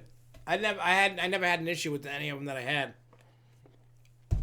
I feel though that Volcano Bay needs to add more stuff. I've been there twice, and I had a blast both times I went. You probably got to buy the power-up band. Let's look. Let's see. Super Nintendo World Power-Up Band.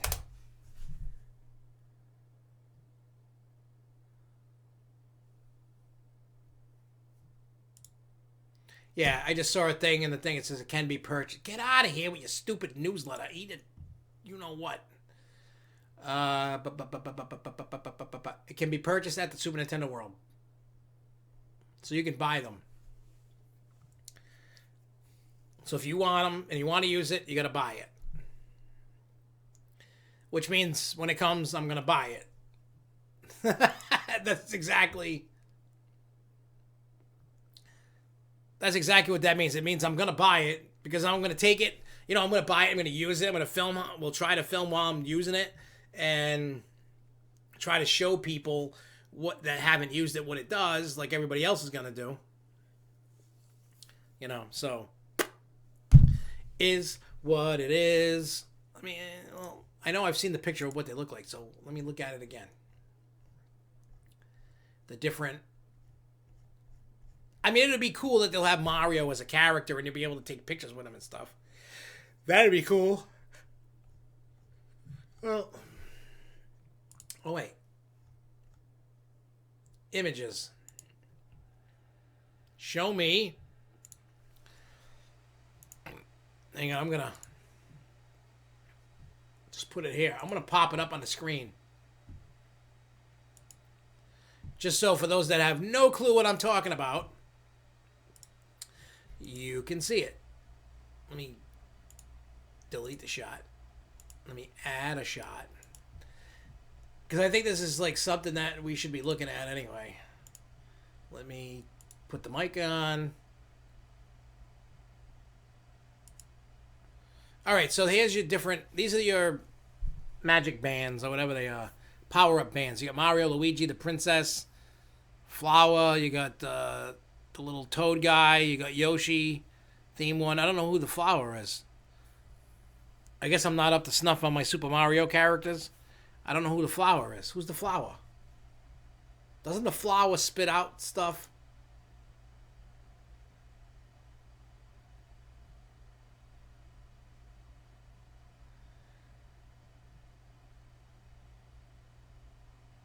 We'll probably wouldn't have gotten... We still got news to get through.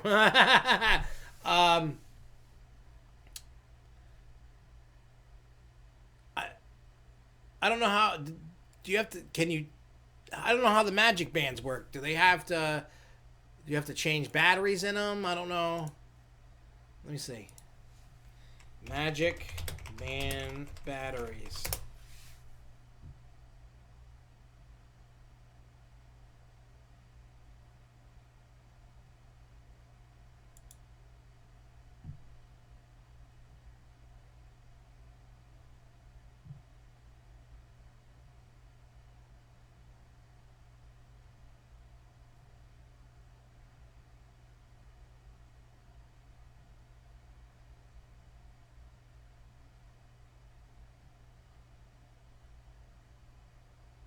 Oh, okay.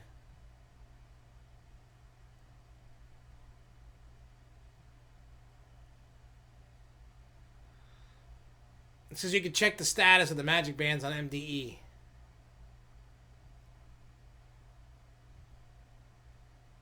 Oh, no, mine. No, no, no.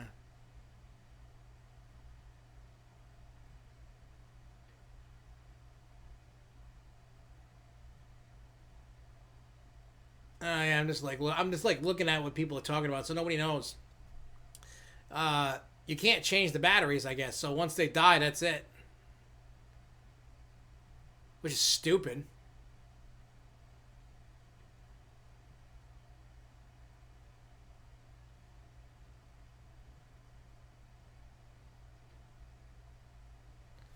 Well, I don't know. It's just one of those things that.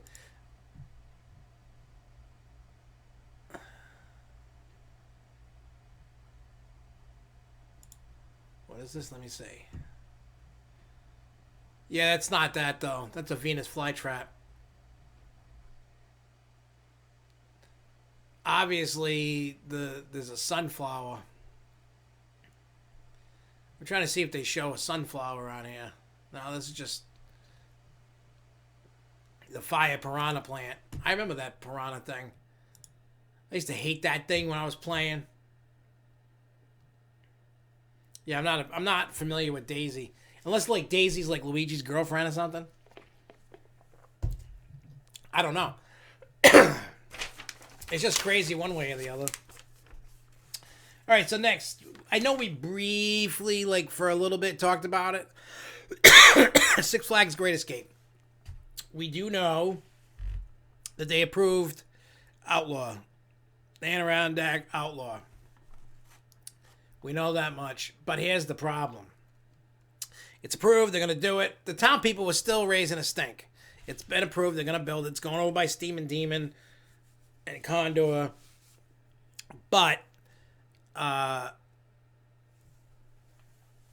I was right about the girlfriend of Luigi? Was I right?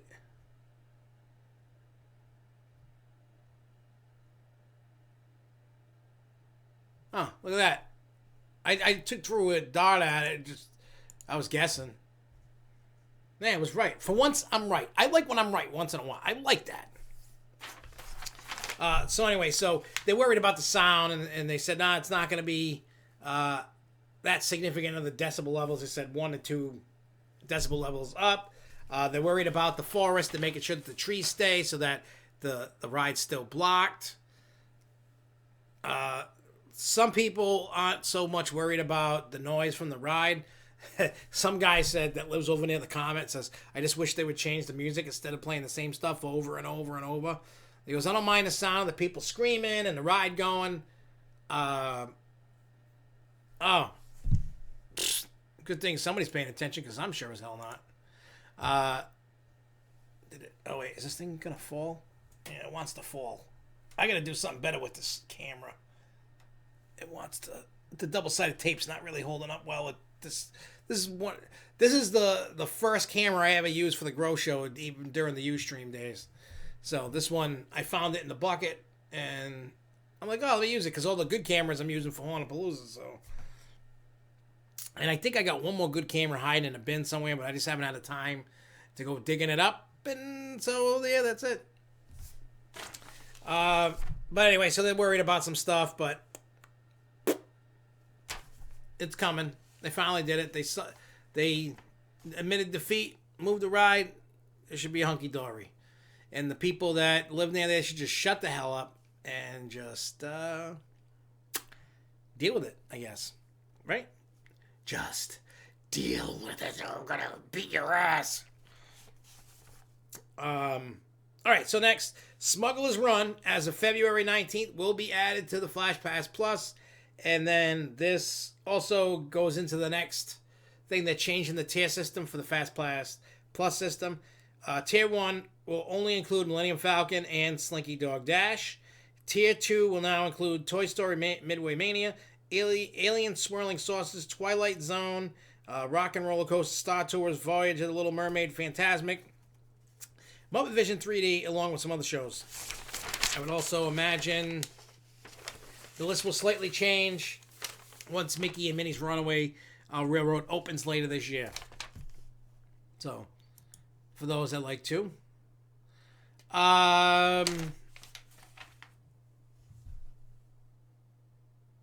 It's made, isn't it Fun Time or something? It's called, let me see, Fun Time. I'm just going to say Fun Time Rides. I'll throw rides for Fun Time.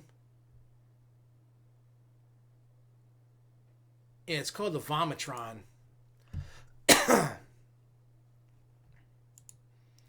that they call it the Vomitron, but that's all right, hang on. I'm going to put the image on the screen here. just to get an idea of what you're looking at. This isn't what Outlaw is going to look like, but that's basically it. They have a bigger version of it, but with more seats. I think it was, 8 seats per side? Because if you look up at the top of the photo, let me see what I can make it look a little bigger. Yeah, so you see there's another car up there, so it's like 8 per side or something, or 4 per... I don't know what it is. It might be like 8 and then 8, or 4 and then 4. I don't know what model they're getting, but they make a different model. But that's base. But the ride itself is called the Vomitron, which I feel is funny.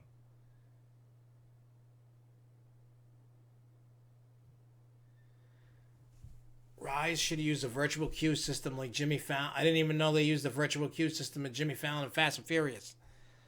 But then again, the only time I rode Fast and Furious was during an IAPA event in 2018. I rode Jimmy Fallon. When the hell did I ride Jimmy Fallon with? Did I ride Jimmy Fallon with Jessica? Yeah, we did it. We did it in I think we did it in October. I think we just walked on. I don't remember. I just know that Jimmy Fallon and Fast and Furious should get the bulldozer. Those 2 rides suck. They really do. They're bad. All right, so I did all that. Oh, so the next thing was Busch Gardens, Williamsburg, 2021. The source is bgwfans.com. They got the site plans for the Giga Shuttle Coaster coming for 2021. It'll be located behind Verbolten. So there you go.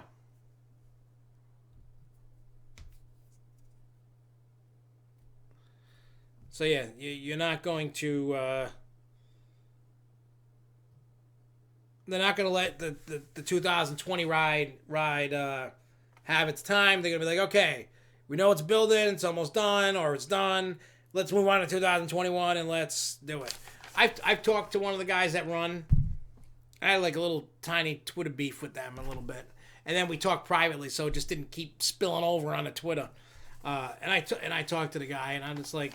I said my piece. He said his piece. Nobody's mad at each other. We're like, all right, cool, whatever, But I don't know. My whole thing is, I still feel, let the park have their moment. You're taking their moment away. It's like, it's like a proud moment watching it happen. The leaks and all that, that's bullshit. Boarding passes... Yes, but hopefully they keep adding more boarding passes because it's tough because you may not get to ride it. And what if you only have a day and you can't ride it even though you got there? Because trust me. And I'm going to talk about the boarding pass thing, my little tips and ideas I have for this. Regardless, anyway, when I went to Disneyland the day that Rise of the Resistance opened, I went in going, I'm probably not going to ride it. I'm probably not going to get to ride it because I didn't know about the boarding pass thing. Like, I found out when I was there, I was looking it up.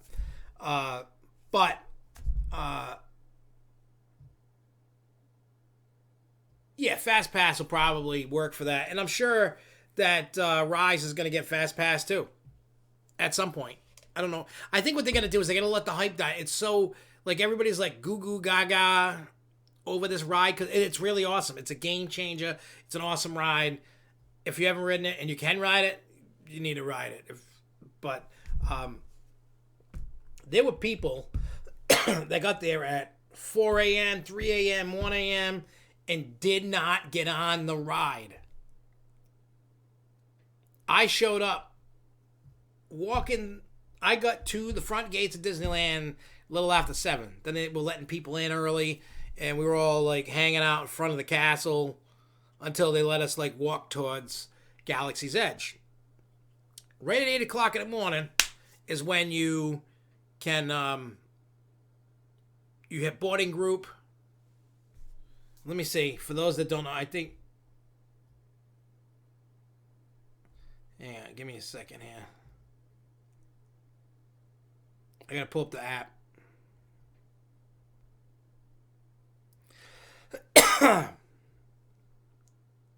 All right. So when you open up, I'm just using Disneyland as the example. You see this, right? You see that, and if you look, it says find out more. Oh, it's now boarding groups 103 to 111 right now, because they're 3 hours behind.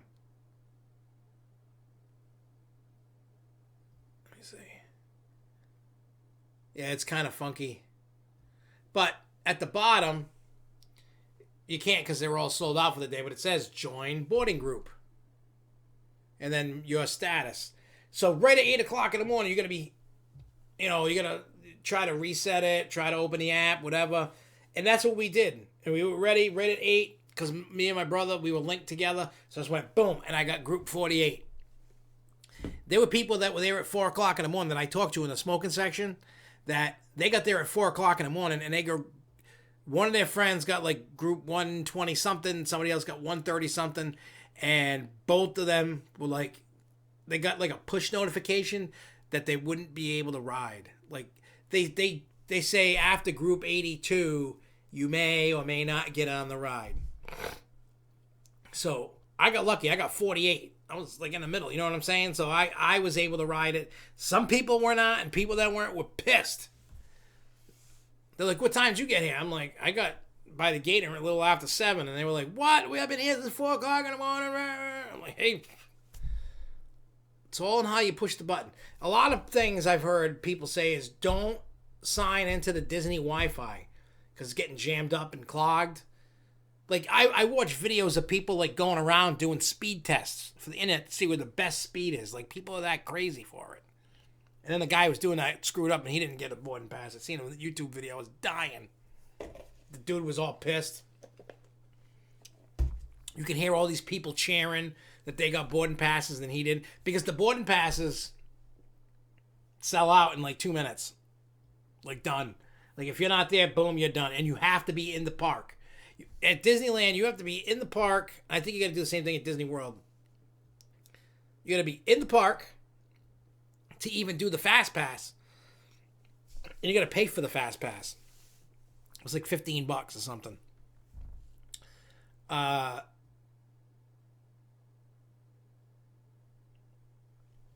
know what I'm saying? So I don't know what's going to happen.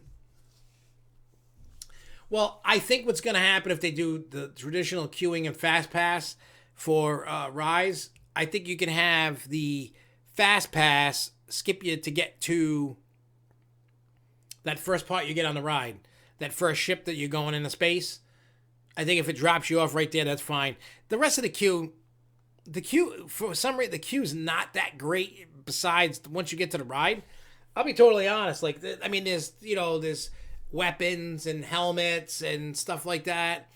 I mean, you're like in the underground base, you're like a hidden base. I get it. You know, the Resistance base. I wasn't too impressed with that aspect of it. Like, it was cool to see this stuff, but and the cool thing that I noticed in the queue line is the walls that make in the queue, like as you're going through, they actually have seats built into them. So it's like rock seats, so you can sit down because you're going to be sitting in the queue. They figure people are going to be in the queue for a while. Because this is what I figure this is like the rehearsal run. They're trying to get people through. They're going through the motions. They got problems with the ride.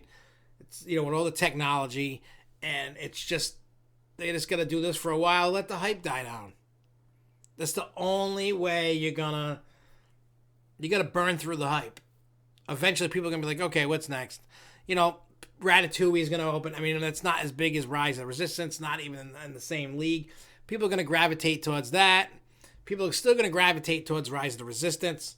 And then when Guardians of the Galaxy is open, that's going to be on a whole nother level. So, take it with a grain of salt.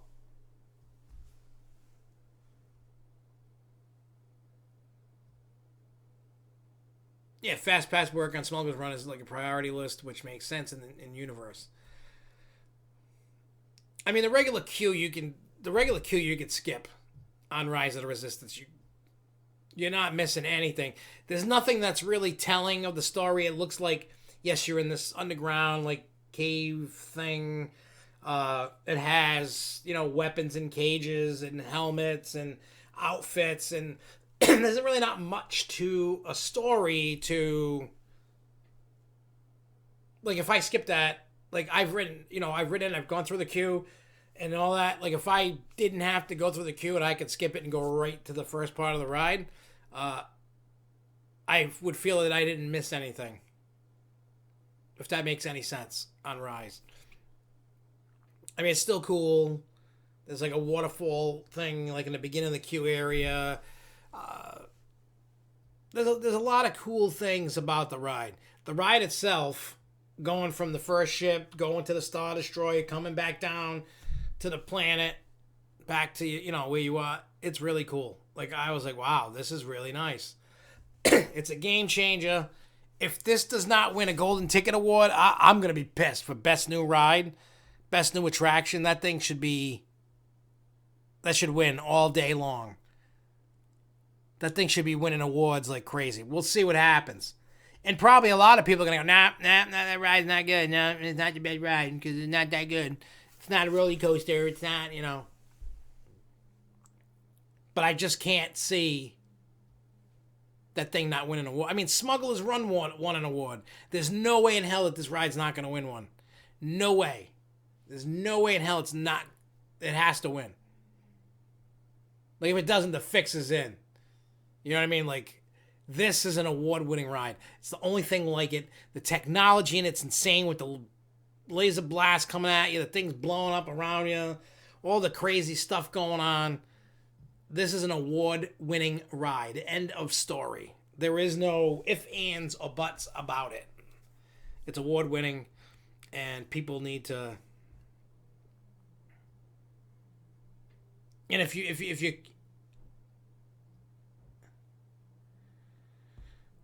maybe not, because you got Pantheon, that one might take it. You got Orion. There's a lot of coasters that are coming out, and it's pretty crazy, like, what's going on. And if you haven't, but there is hope for a plot twist.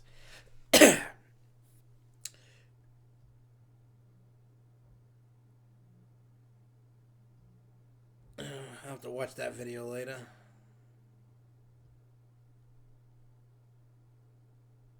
Every single lightsaber type in Star Wars. Now, the Galaxy's Edge are exactly the same between Disneyland and Disney World, Hollywood Studios. Everything's exactly the same. There's nothing. The only difference is right now, I didn't hear about it at Hollywood Studios, but at Disneyland they have the R2-D2 roaming around. And when we were leaving Galaxy's Edge for the night, Chewbacca was giving everybody hugs. I got group hugged by Chewie, and he brought some random chick in. Then he was going around, and I got re-hugged again with my brother. It was kind of funny. It was cool. Because I got the Disney video coming out. That's coming out February 14th. Like, I got videos coming out like every other day from now to then. And I'm still creating videos. I still got to build the Nano Coaster still. Those videos will be coming out. And is what it is, my friends. It is what it is, my friends. So what else do we got left? All right, so I'm going to give you some little tips and tricks and things about Six Flags Magic Mountain, Knott's Berry Farm. Plus, I'm going to give you my thoughts about the two parks, because these three parks, Disneyland, Magic Mountain, Knott's, first time visits for me. I totally enjoyed the three parks. It was different. Now, my biggest negative of Six Flags Magic Mountain is the big giant mountain hill things you got to climb. I'm fat. I don't like climbing big hills. I'm fat and I don't want to climb. So, if I could vote, I'd pick Icebreaker without even riding it, because it's good for a diverse group, for roller coaster and Rise, for Dot Ride. Yeah, Rise has got to win. It has to. Well, I think the category is Best New Ride and then Best New Roller Coaster. I think of the attraction things or whatever it is. I think that's what they do now for that. For the voting. I mean, I vote, and I told everybody what I voted for last year, and I'll do the same thing this year. But my tips, see, I can't really give too many good tips about Magic Mountain, but things that I've seen and heard I can add on to my experience. I got lucky when I went. I went to Magic Mountain on a Wednesday, Knott's Berry Farm on a Thursday, Disneyland on a Friday. So Wednesday in January, in the middle of January, it was not busy by any means. I think the longest wait that I had was for Full Throttle, and that was 15, 20 minutes. Everything else was walk right on. Everything was walk on. The weird thing that I noticed, the first ride we did was X2. Because I was like, oh, if it gets busy, we ain't never going to get on this thing. So we went that way. We went up by American Revolution, took a left, went up, and we stopped at X2, rode that. Here's something about, I told you I loved X2. But when you get off the ride and you go through the exit, you could literally hop right back in line if you wanted to without even having to go down and around. We didn't, but we just, we were trying we don't know how busy it's going to get today. So one tip I'm going to give you is if it's a normal operating day, like summer and it's busy or whatever, go ride X2 first, because I've seen the ride wait times, even leading up to that, 90 minutes, 2 hours, it's always got a line. Everything always has a line. But as you keep going, you keep climbing, it's not as bad as the hill going to Superman. The hill going to Superman sucks. I didn't get to ride Ninja because it wasn't open, and then when I got to the bottom of that stupid hill, it opened. And I was not climbing the hill again. I probably should have sucked it up, but I didn't, and I missed out on Ninja, but I was not climbing that hill. That hill sucked. Once I got to the top and I got into the line of Superman, I was fine. I wasn't winded or anything. I've been losing a little bit of weight, not a lot, a little bit. I've been, walking more around everywhere, and especially at work. When I know this sounds stupid. When I go outside and smoke, I'll go walk around just so I can get some little extra steps in, some walk in to kind of build the stamina to walk up these hills. But the hills suck. The hills really do suck. They do. I'm not a fan of the hill. I don't know if you guys are a fan of the... Oh, I don't want that. Let me see. Does it say... Oh, okay, cool. So, like I said, besides that, let me get rid of this. I don't need to look at that anymore. But, again, for Magic Mountain...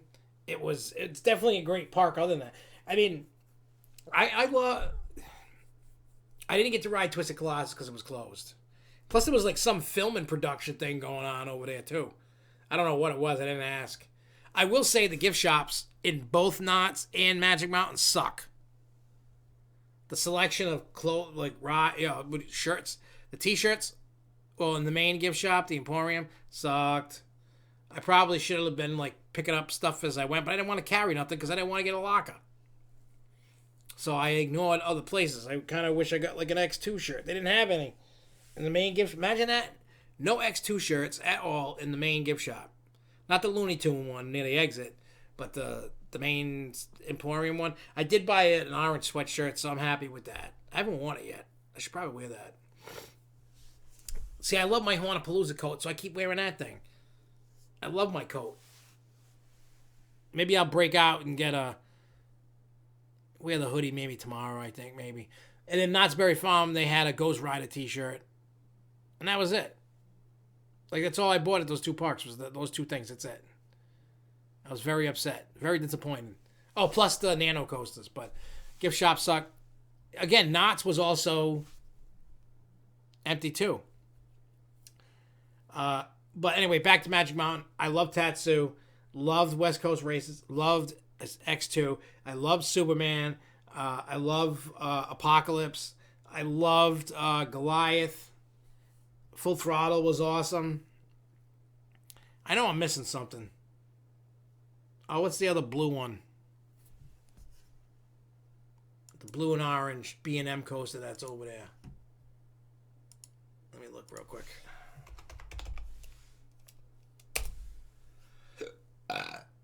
Thrill rides.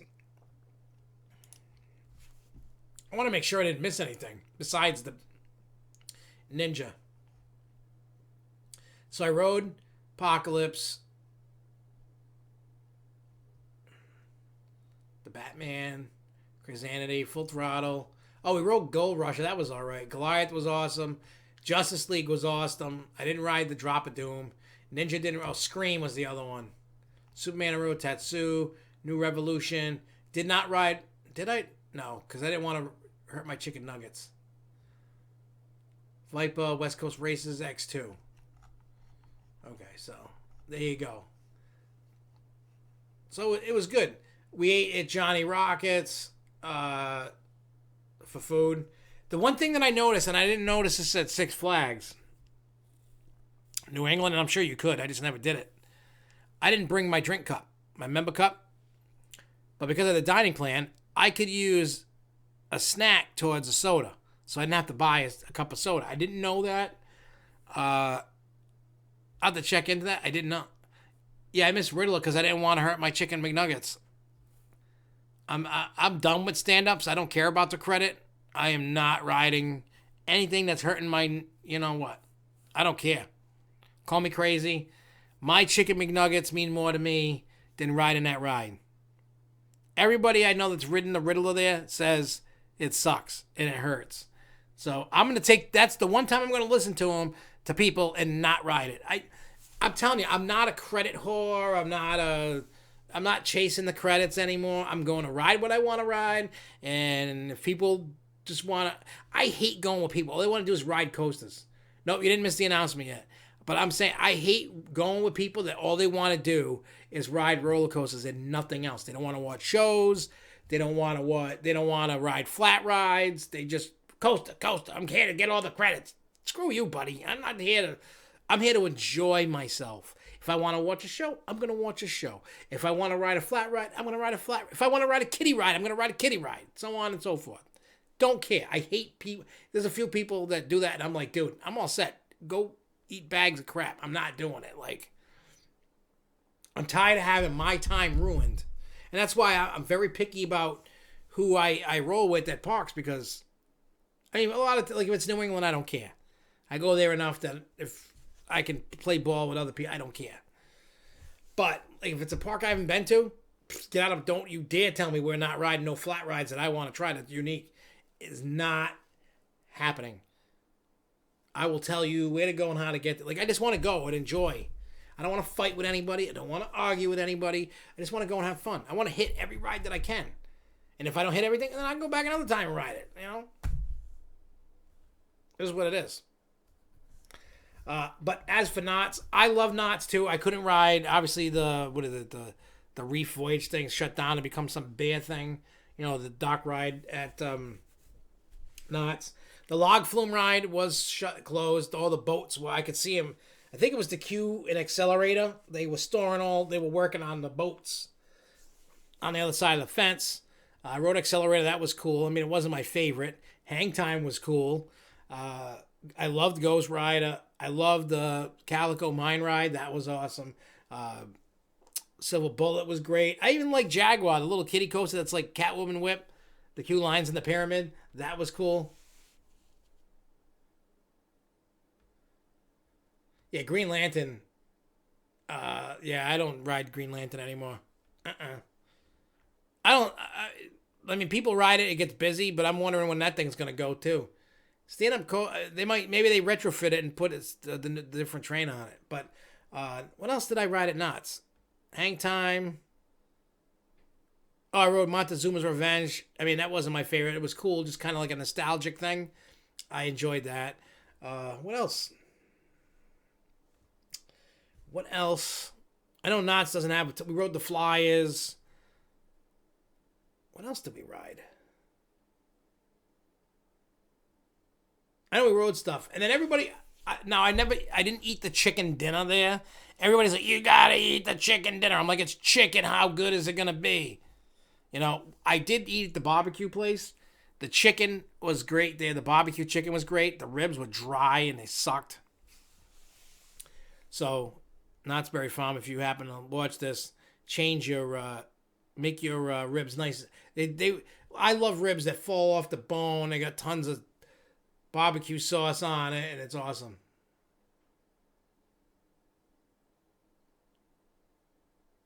Like I said, Josh, you wanted the wrong time of the year.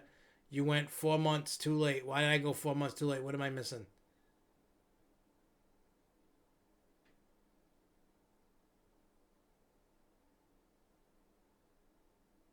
Oh, yeah, for Halloween.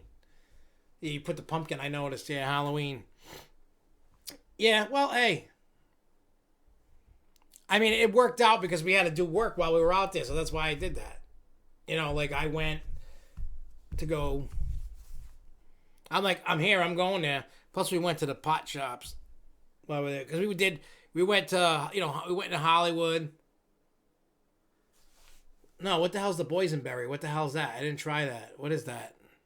Is that like their jam or something? I was almost going to buy whatever the jam things. I was going to buy some, but I didn't. I don't know what the hell the boysenberry is. Is that a drink or a jam? Or I don't know. I went to the barbecue place. It came with corn and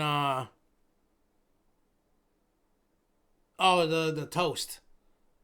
The garlic bread toast thing they had that they cook over there. I had that for the food. I didn't eat the chicken thing. I'm like, I don't care. But we also, I always wanted to go to the Chinese theater. And I saw the new Star Wars movie in the Chinese theater. And that was awesome to see a Star Wars movie inside the Chinese theater what do you call it? In Hollywood. Such a classic, what do you call it? Theater, like, there's a lot of history there. Like, that, just being in there, like, it's old and it's cool, and it was awesome. I gotta show you. I don't know how many of you have seen the inside of the theater before. Where is it? I gotta find the picture. Because even when I look at this picture now, I'm gonna put these two pictures up. I'm sure you guys all know what the Chinese theater looks like. Come on, open. You're not going to open?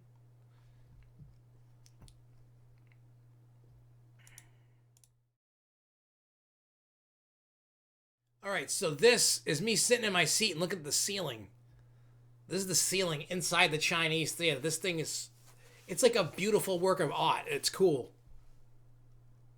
And the thing that I loved about this theater is they actually have a guy that comes out, and you see this, right?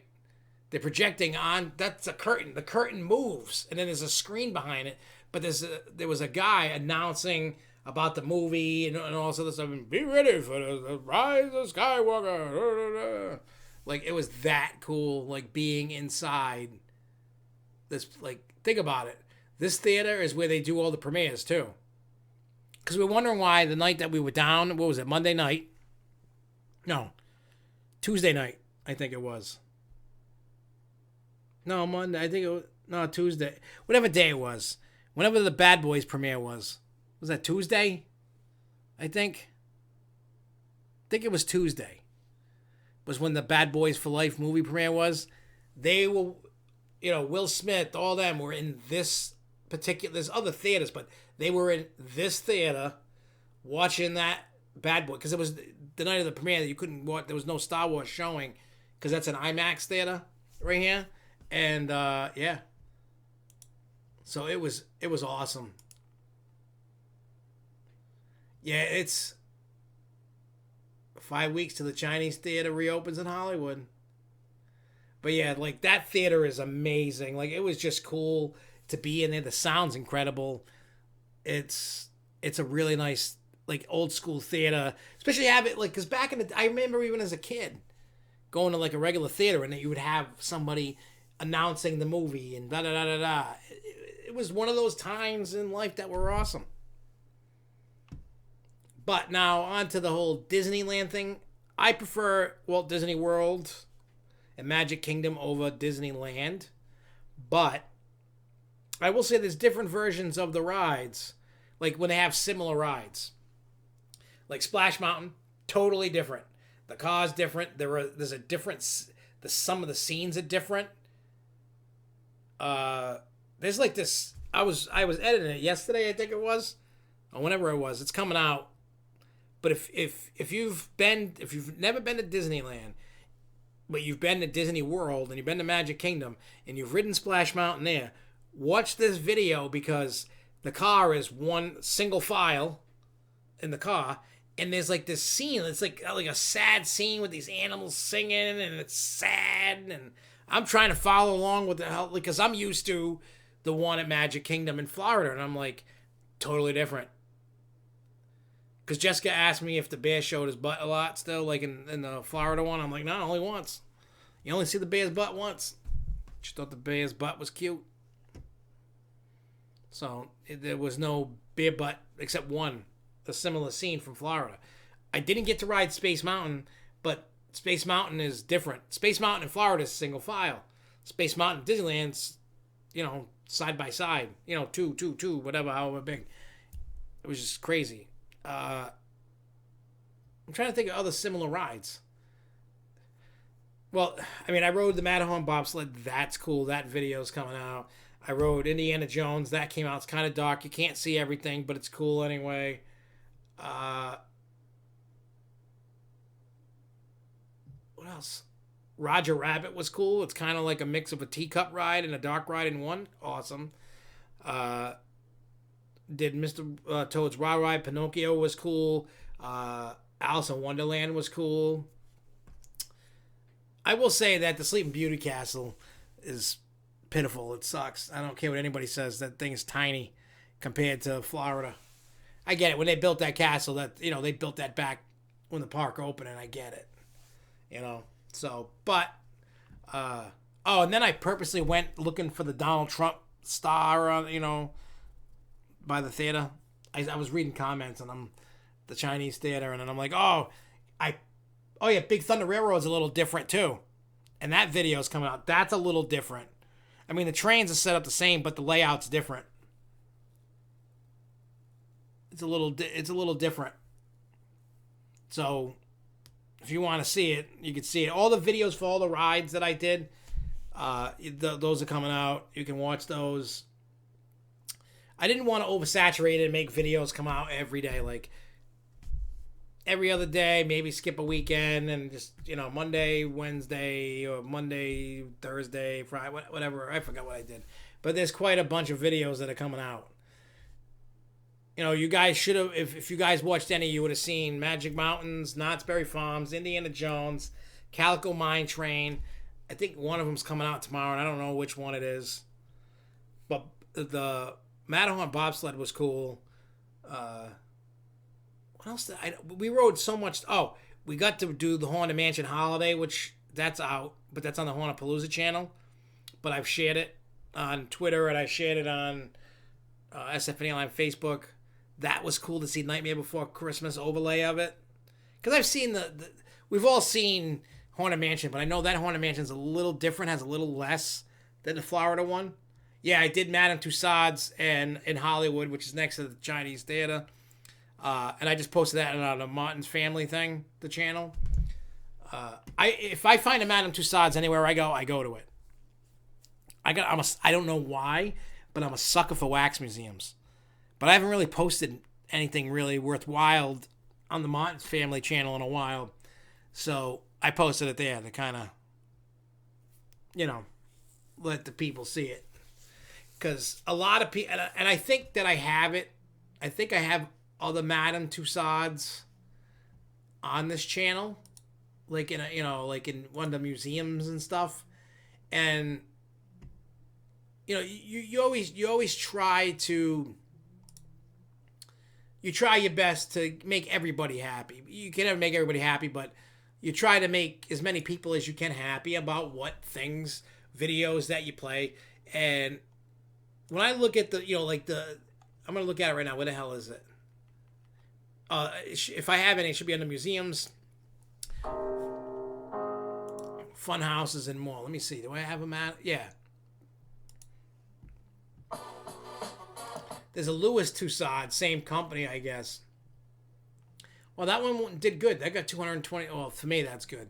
Got 222. Let me see if there's another.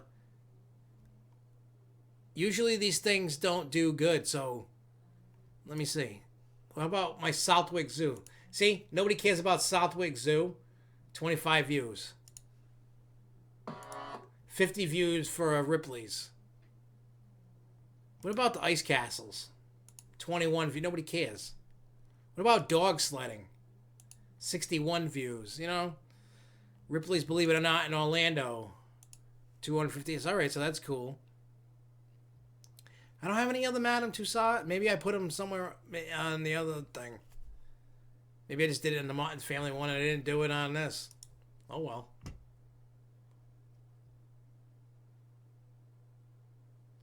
I've seen POVs, but have not met these 999 happy haunts in person.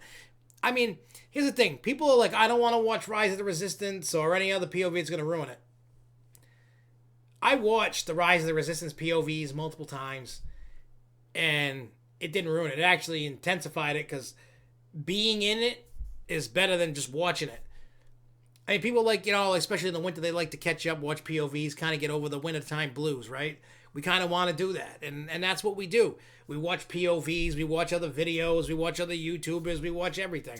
Shit, the stuff that we like. So, yeah, share the wealth between the channels, and I figure anything like Haunted House Dark Rides, Haunted House stuff, I'll put Hauntapalooza.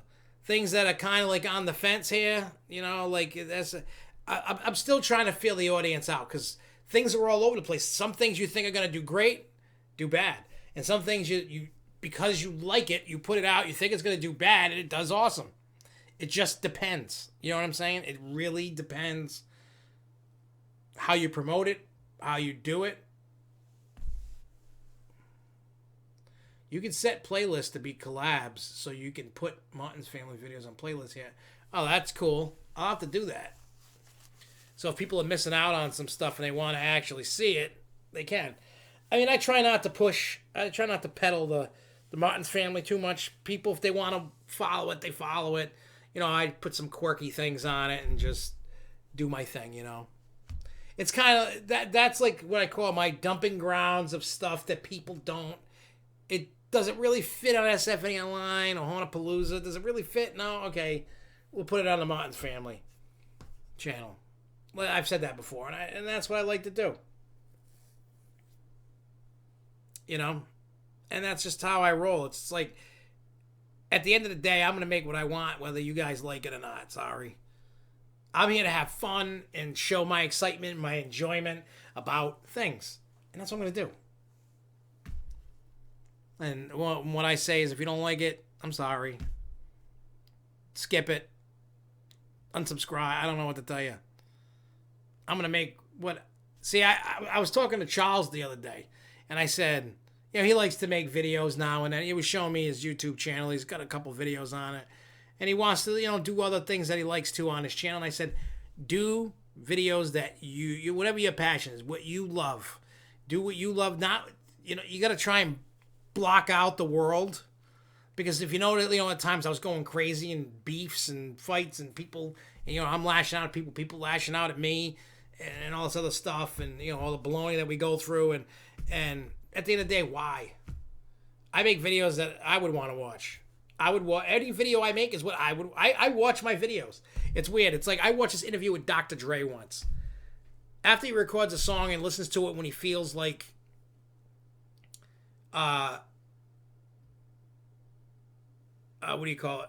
You know, he's ready to put it out. He never listens to it again unless he's performing it. He will not listen to himself at all. Me, I make a song, I listen to myself. I make a video, I'll be in the car. And I'll put on one of my own videos and just watch because I made it because I like it. You know what I mean? Like, oh, I remember, you know, it's like going down memory lane. Matter of fact, when I did that Pennsylvania trip with AJ and my brother and Eric, we, on the way home, after we had dropped my brother at an airport, on the way home, at some point, I put on the Fairtown Extreme Fairs 2018 version. You know, the first version of the movie. And everybody was watching it. And they were like, wow, this is pretty cool. Like, you know what I mean? Like, we were like AJ's like, wow, I like this. Like, this is cool. And speaking of which, the editing will... After I finish some of these other videos, I start cracking down editing that thing. I'm going to start making some trailers, maybe getting this thing done. I started kind of writing some ideas of how I want the intro to change and all that. But with that being said, we're going to leave in a minute, but I have an announcement to make, and this is awesome I think it's awesome for everybody.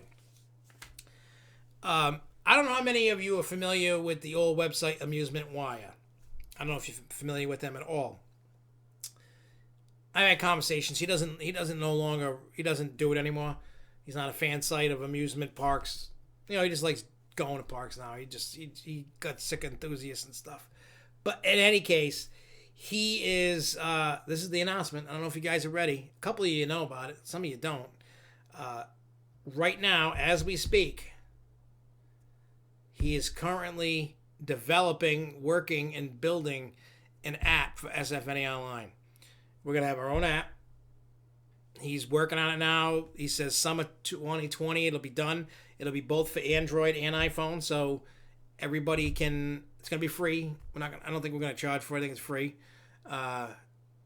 And we're going to put it out.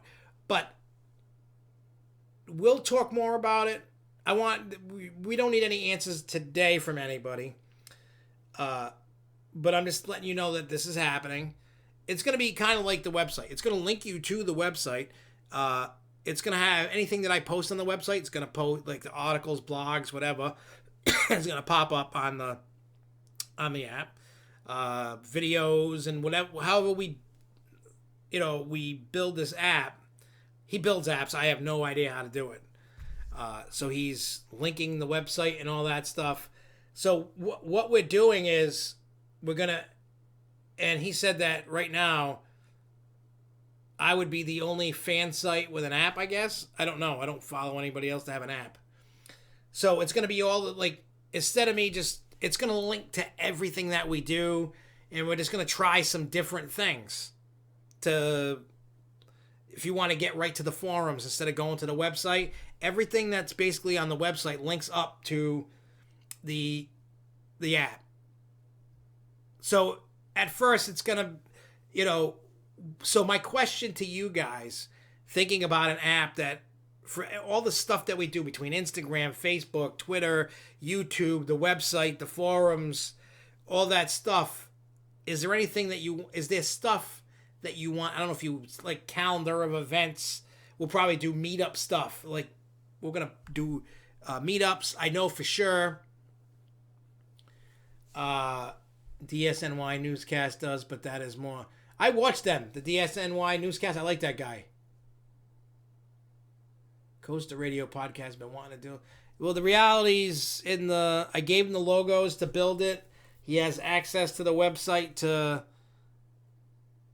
get it all set. It's going to link to Hornapalooza Podcast as well, because the way SFNEOnline has become... And everybody's noticed, it's like a network. SFNEOnline is SFNEOnline. You have The Grove Show. You have Hornapalooza Podcast.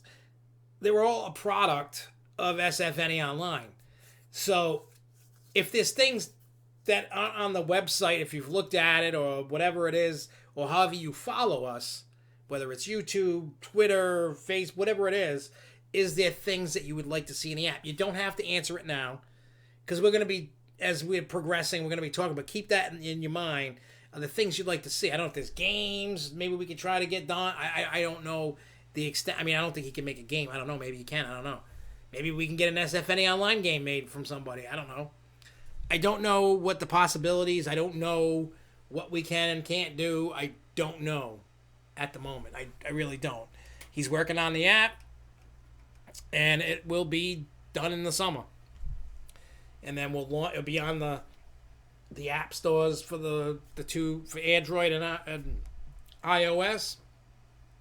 And you can follow along. So basically what we're going to do is we're also going to be doing... We need people to help us here. And it doesn't matter if you live in New England, you live outside of New England.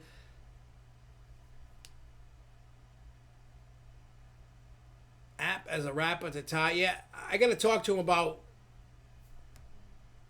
Yeah, everything's gonna. Yeah, like Jason said, that's a question I would have to ask the dude from that's doing it. I know absolutely nothing about apps. I know nothing, and I even told him that. I'm like, I know nothing how to build one. I know how to use them. I just don't know how to build them. So he says the app can be whatever you want it to be. He said. So that's what we're gonna do. Everything's gonna be tied into one spot.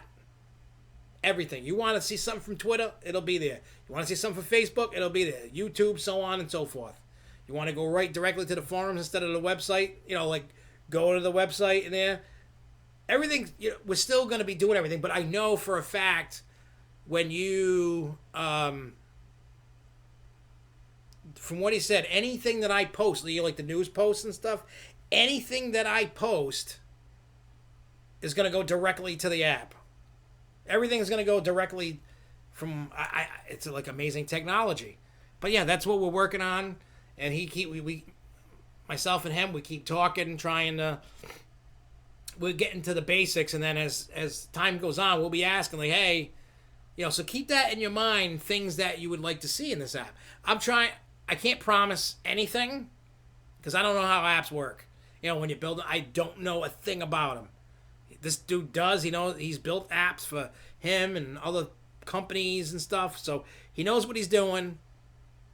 And I don't know what I'm doing. He approached me and asked me if I wanted an app for SFNEOnline.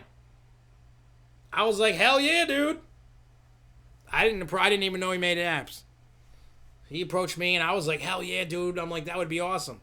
Because he wanted to get back into doing the apps and stuff like that. And, I mean, hell, Jason, you can even be a contributor when you go do your other haunted houses. You can video stuff. Maybe I can talk to the PR people down there, get you into maybe record one of the haunts. And you could do Hauntapalooza. Like, we're trying to get people in. If anybody wants to help, we're just trying to get people that want to write articles. Maybe you want to make a YouTube video. Maybe you want to. I don't know. I don't know the answer to that, but.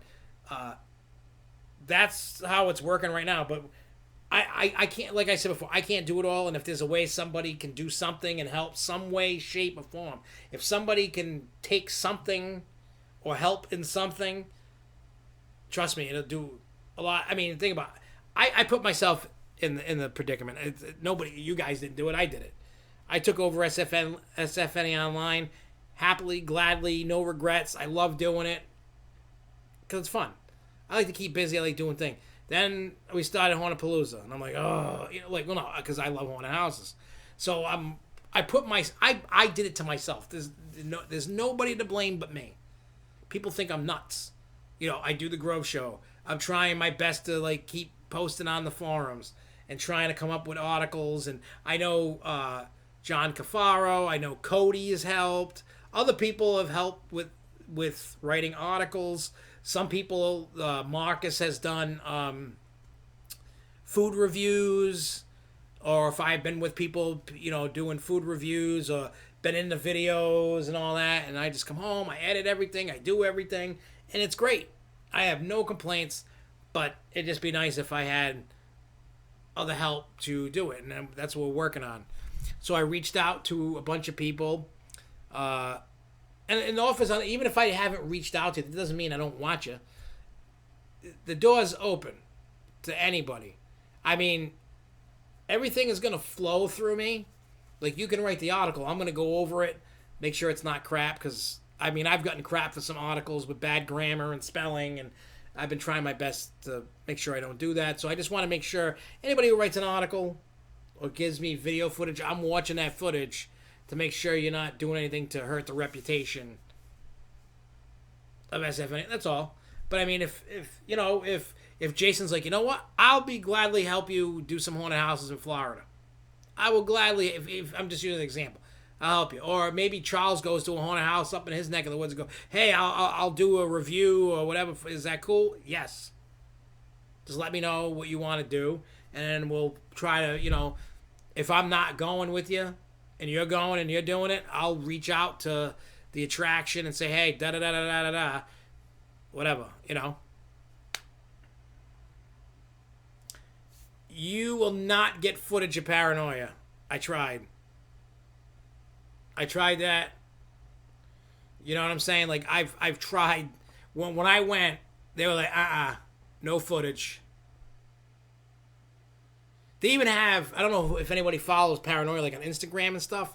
They have security cameras in certain areas, well, probably the whole place. But they put up some of the footage of people getting scared in there. I think it's on their Instagram, even Facebook maybe. But you are not. I asked, I'm like, hey, can I film this? I was telling them, I was telling them what we do. Like, nope. They don't want to hear it. Not all haunts are going to let you do that. But you can review it from your point of view. If you haven't done Paranoia, go do that. That place is banging. That's worth the $25. It's like a 15, 20-minute experience. And that haunt's open all the time, all year round. And it opens at night. I'm telling you, if anybody's in Miami and it sees Paranoia in that weird art district that's next to a ghetto, do it.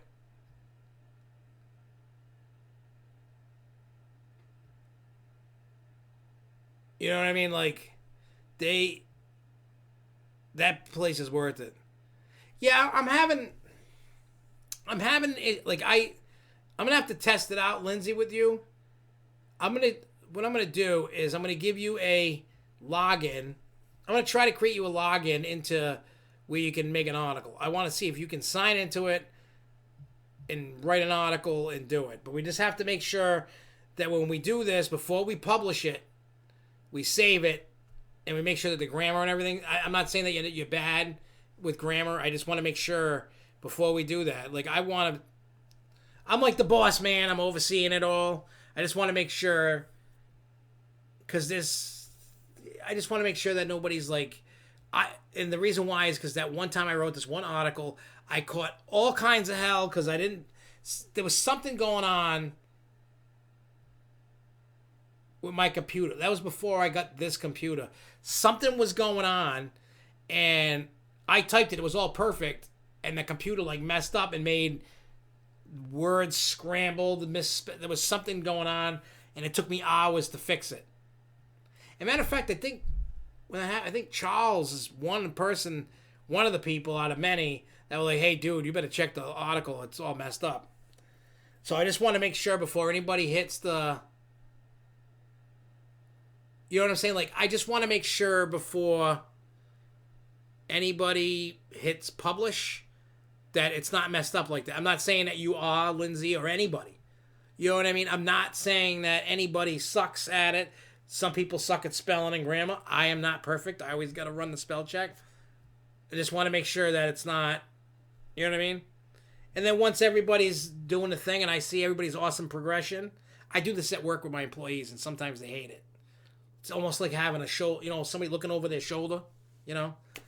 It's just, you don't want to damage yourself when you're writing an article, and everybody, trust me, I went through it and it sucks. People just like, they go, you know, because you messed up.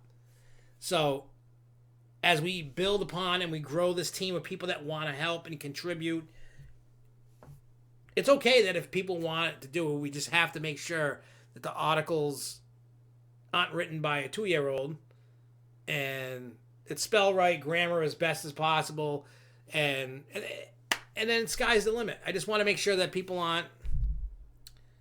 Trust me, I was a lazy prick. I was lazy, and I would just type and do it and not put a care in the world.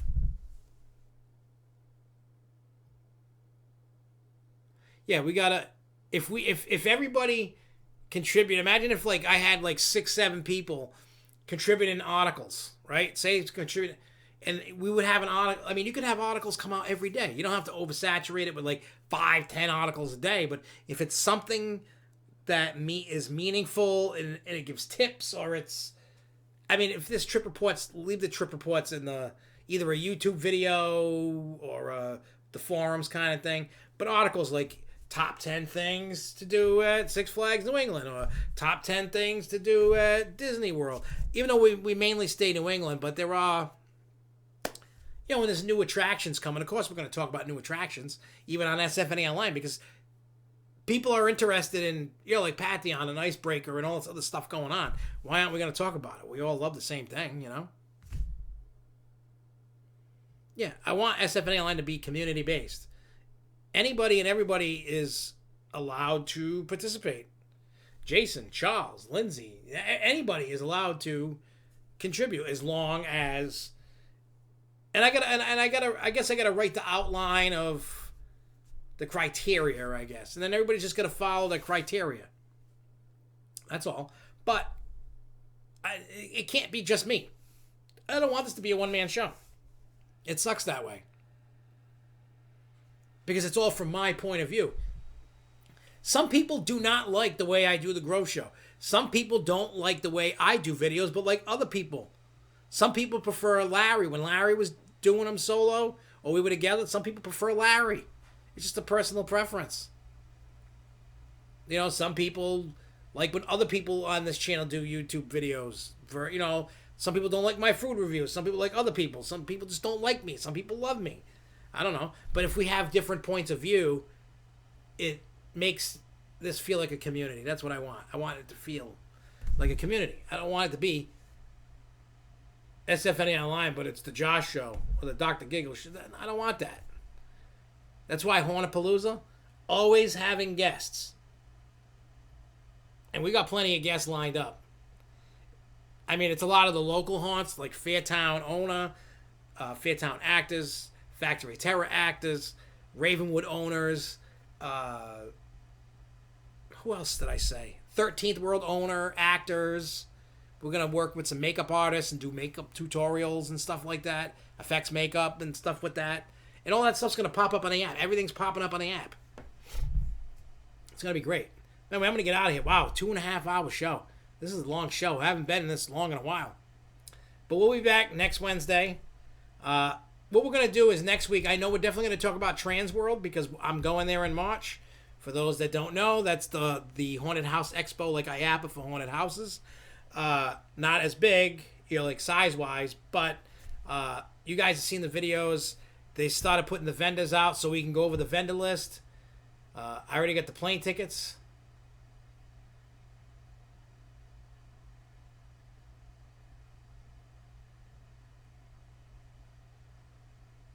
It'd be nice to get reps from different regions, like with Thrills United, even though he has backbone from Coast to Kids. Thrills United has around 2,300 subs.